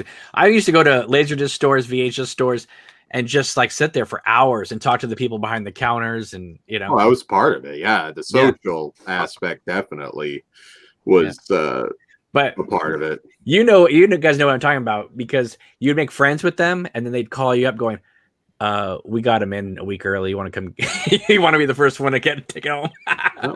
I still remember the two ladies that worked at Sunburst, and they'd keep their eyes out for stuff. They'd always let me know, oh, hey, we've got this new zombie film coming in this week you might like. And I mean, I went all over the place. We traveled a lot, so I got to see like video stores. That was always my favorite thing. If I was going to Disney World or whatever, I just want to stop at the different video stores we'd hit along the way. That was always my favorite thing. Yeah, the Laserdisc store would always call me up and say, listen, we're doing a big sale tomorrow. You want first dibs? Come tonight. While we're pulling them all out. Brian, yes, there are some small record stores still in New York City, but it's not like the old days, whereas you had the HMV uptown and you had your tower and you had... I mean, I used to go into the city and do nothing but hit the record stores, and it was an all-day thing. I mean, Bleecker Street, obviously, back in the day, St. Mark's. Man, now there's something. There's the reason I need time travel to exist. But in Jersey, we still have the two best record stores in the continental U.S. because New Jersey has all the best things. Vintage Vinyl in Ford's, New Jersey, right next to Edison, and Princeton Record Exchange in Princeton. Sorry, we win. Yep. I mean, I know, Cam, you're going to say Mabel Records. I don't want to hear it. No, we don't have any of that near us. We have one place called Recycled Records, and that is that is still around. I don't think people go in there as much as they used to, but man, cheap prices, great records in there. Good times, great oldies. You know what I'm saying? Lauren, also, I was going to ask you if you could ship me some Taylor ham, because I need it in my life right now. I could try. I don't know how good it's going to be by the time it gets to you. Well, maybe, I don't know. Can you send me an Entenmann coffee cake? They don't sell them out here anymore. Now that will survive. Oh, because Entenmann's makes things like 5 months in advance, so you're fine. Yeah, because I figure you're just going to throw it in a box and give it to the post. Entenmann's chocolate donuts. Fuck yeah. You can't get Taylor ham? I can't find it up here. Nobody I know has ever heard of it even. Like, and it doesn't matter if you call it pork roll or Taylor ham. No. They have zero. Because that's like are you above Manalapan or below Manalapan thing? No one not from Jersey understood a word of that. Manalapan. Do you mean marzipan? What are you talking about? Asbury Park? Where? Yeah. Yeah. Do you know where Asbury Park is? Nope, I just know Bam Bam Bigelow's from there. Rest in peace. So, Orc, 5 minutes from my house is the Monterey Fairgrounds, where Monterey Pop was filmed. Do you know what that is? No. That's where Jimmy I've heard of it. Set his guitar on fire. Yeah. No. As soon as you said it, I was like, I don't know. But then I was typing something in Monterey chat. Pop Pet Fest was a better concert than Woodstock. That's just reality. I think I saw a documentary about that. There's one on one of the sites, Netflix or Amazon. It's a Criterion title. Oh, okay. Oh, there you go. I think it's literally called Jimmy Does Monterey. Then there's like I Hear My Train Coming. There's a bunch. When I was in middle school, I had a music teacher that was going to give Jimi Hendrix a guitar strap, but he passed away before he OD'd. And do you know why Jimi Hendrix played Monterey Pop? No, I don't. Because the Beatles couldn't make it, so they sent Jimi Hendrix. Jimi Hendrix is better than the Beatles anyway. Fuck it. Hot take. Last three Beatles records are so good. I agree up to that point. I don't know. It's tight. It's very hard. Steak. Hi. Given your shirt. Huh? Are you a Rollins guy, Black Flag guy? Or... Keith Morris. I like some Rollins. Like I like Damaged. That album's good, and then some of Slip It In is fine. But the yeah. So you're saying? Yes. I'm sorry. Excuse me. So you're saying? Because yeah, people I know people dig the Rollins thing, and I like Hank. He's you know, he's a good personality, but as Black Flag goes, man, Keith is all the energy of that band. That the Nervous Breakdown EP is one of my favorite things that anyone's ever made. So are you a Circle Jerks fan? Not really. I like Off more than Circle Jerks. But I got to see them actually Off with Cerebral Ballsy. They're a pretty good outfit. I don't know if they're still doing anything. They're out of New York City at least 10 years ago. I don't know if, like I said, what they're up to these days, but I'm kind of out of the circle, out of the loop. That's how it is for me. I haven't been. I went to like probably from 2003 to 2011. I went to just concerts all the time. I haven't been to a concert in like 10 years. Yeah, well, I think because I was just like fucking into just punk rock shit. So tickets were, $10 or 15 at the door, no matter who the fuck it was coming in. When like metalcore was just starting, that shit was like completely free. Yeah. It was like $10 to see like OTEP and all these bands. I used to go into New York all the time for shows. Like if Brownies on Avenue A was like my favorite place to see any sort of up and coming alternative band. But Coney Island High on St. Mark's was a great place. Downstairs was punk rock, and upstairs was alternative folk at the same time. And once you bought a ticket, they didn't care which room you were in. No, unbelievable. That's awesome. That's like a comedy club on crack, though, but for music. That must have been awesome. Yeah. I do have to laugh though, because that Cerebral Ballsy band, I saw them first with Off, and then they just came. They happened to be in town, so we went to see them. But they were on a show with a bunch of like shitty bands like Mustard Plug and Lion Eyes. It's like, oh god, like this is not. They are not part of this. But you can tell they were just like, yeah, we'll fit you in.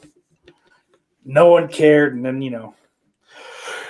oh shit, man, we left pretty quickly after that. But I think that was the time actually that Off show Trash Talk played. Shout out to Hey, isn't that Devon Graham there? Some kid broke his neck diving off the stage, so there was from that point on a no stage diving rule. Because he just tried to do like a fucking swanton off of one of the speakers, and nobody.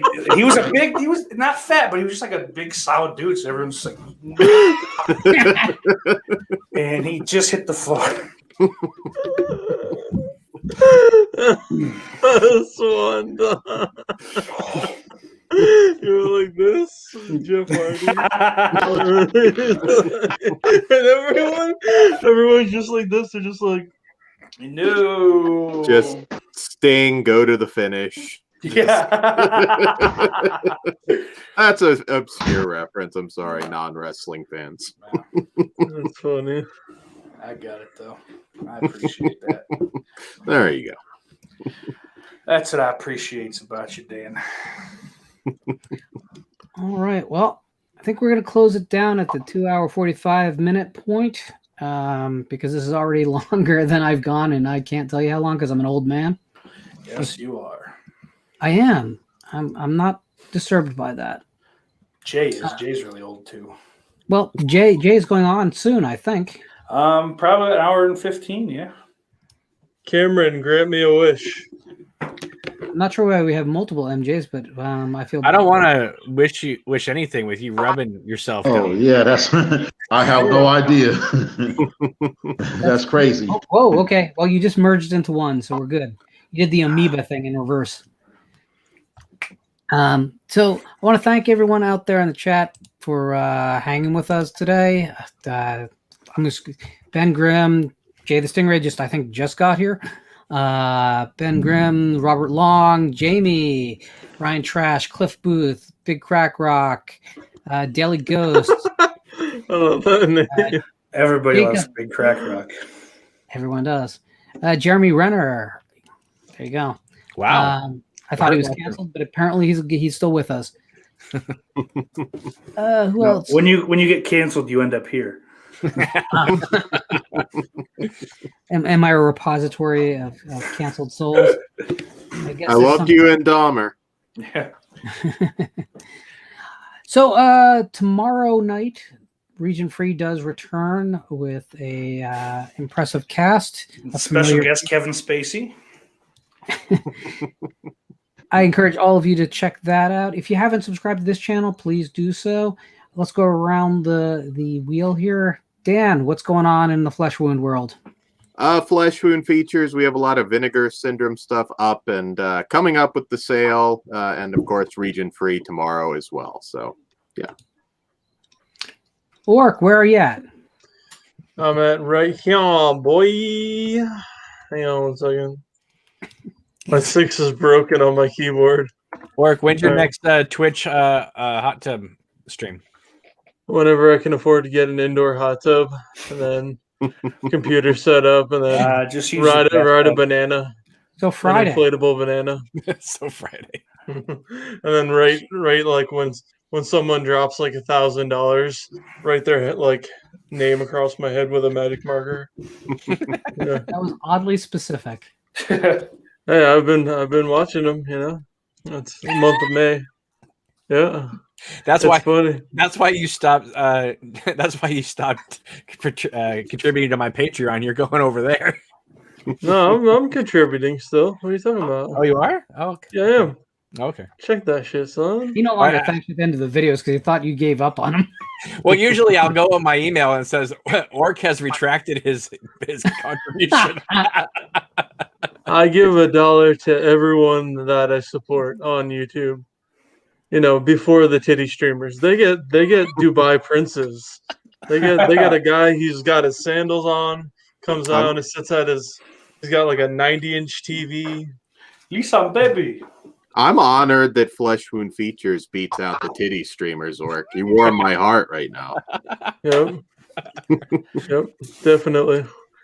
Gotta support the boys. For the boys. All right. Cam, what's going on in your world? Well, I'm looking forward to Region Free tomorrow because I've missed most of the season, and so it'll be fun to do that. I am doing finally the Twin Peaks watch-alongs on my channel because I'm trying to finish. I'm in the finishing stages of this film. Lauren, I have to ask you, how on earth am I going to do the ADR for the cast when I have a 3-year-old running through this house? I don't know how I'm going to do this. I'm going to have to like hire babysitters to take them away for a weekend or something like that. I don't know.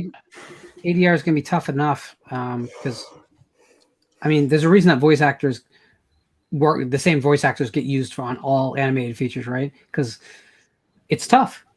So no, I've had a couple people do it. They did great. That's great, but can't do it with a 3-year-old running through my house. So anyway, that's what I'm worried about. So I'm not a parent, so I'll just say that duct tape is a thing. I was going to say get a leash. Yeah, but the leash can still reach the room. So. Oh, let's also put him outside, of course. I mean, let him have fresh air. Sauce, what's going on in the world of sauce? Well, you get the old Off the Grill podcast on the Off the Grill podcast YouTube channel. Mondays at 7:30 p.m. in the East. And be on the lookout probably this weekend or maybe during the week for the next live commentary, which will be for 1991's Only the Lonely. Oh, wow. Starring the incredible John Candy and the always gorgeous Ali Sheedy. MJ, where can we find you around the nets? I have a YouTube channel and a podcast. I have a current series that I'm working on my YouTube channel. It's a horror versus. I'm going to be pretty much a project revolving around the I Still Know What You Did Last Summer versus the Scream franchise.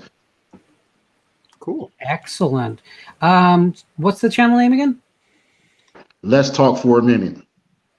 Oh, that was you. Okay, cool. So you have the second film going against an entire franchise? No, just the franchises period in general. I'm going to be comparing them and explaining. Yeah. I thought it was I Still Know You Did Last Summer versus Scream 1. Yeah. Well, it will surprise no one to say that I think that's a fairer fight, and I think is still going to win. We're back on next Wednesday with Tim Wagoneer, recent Stoker winner, great novelist. And the rest of this month's programming will be revealed very shortly as the guests wind their way in. I want to thank everyone for joining us today, especially you guys and all the guests that were on before and have left us, like Jonathan and He left us. He did leave us, and They had to. I saw the sign. Opened up my eyes. I saw the sign. And if that ends up anywhere else, I'm getting pissed. That was cool, man. That was cool.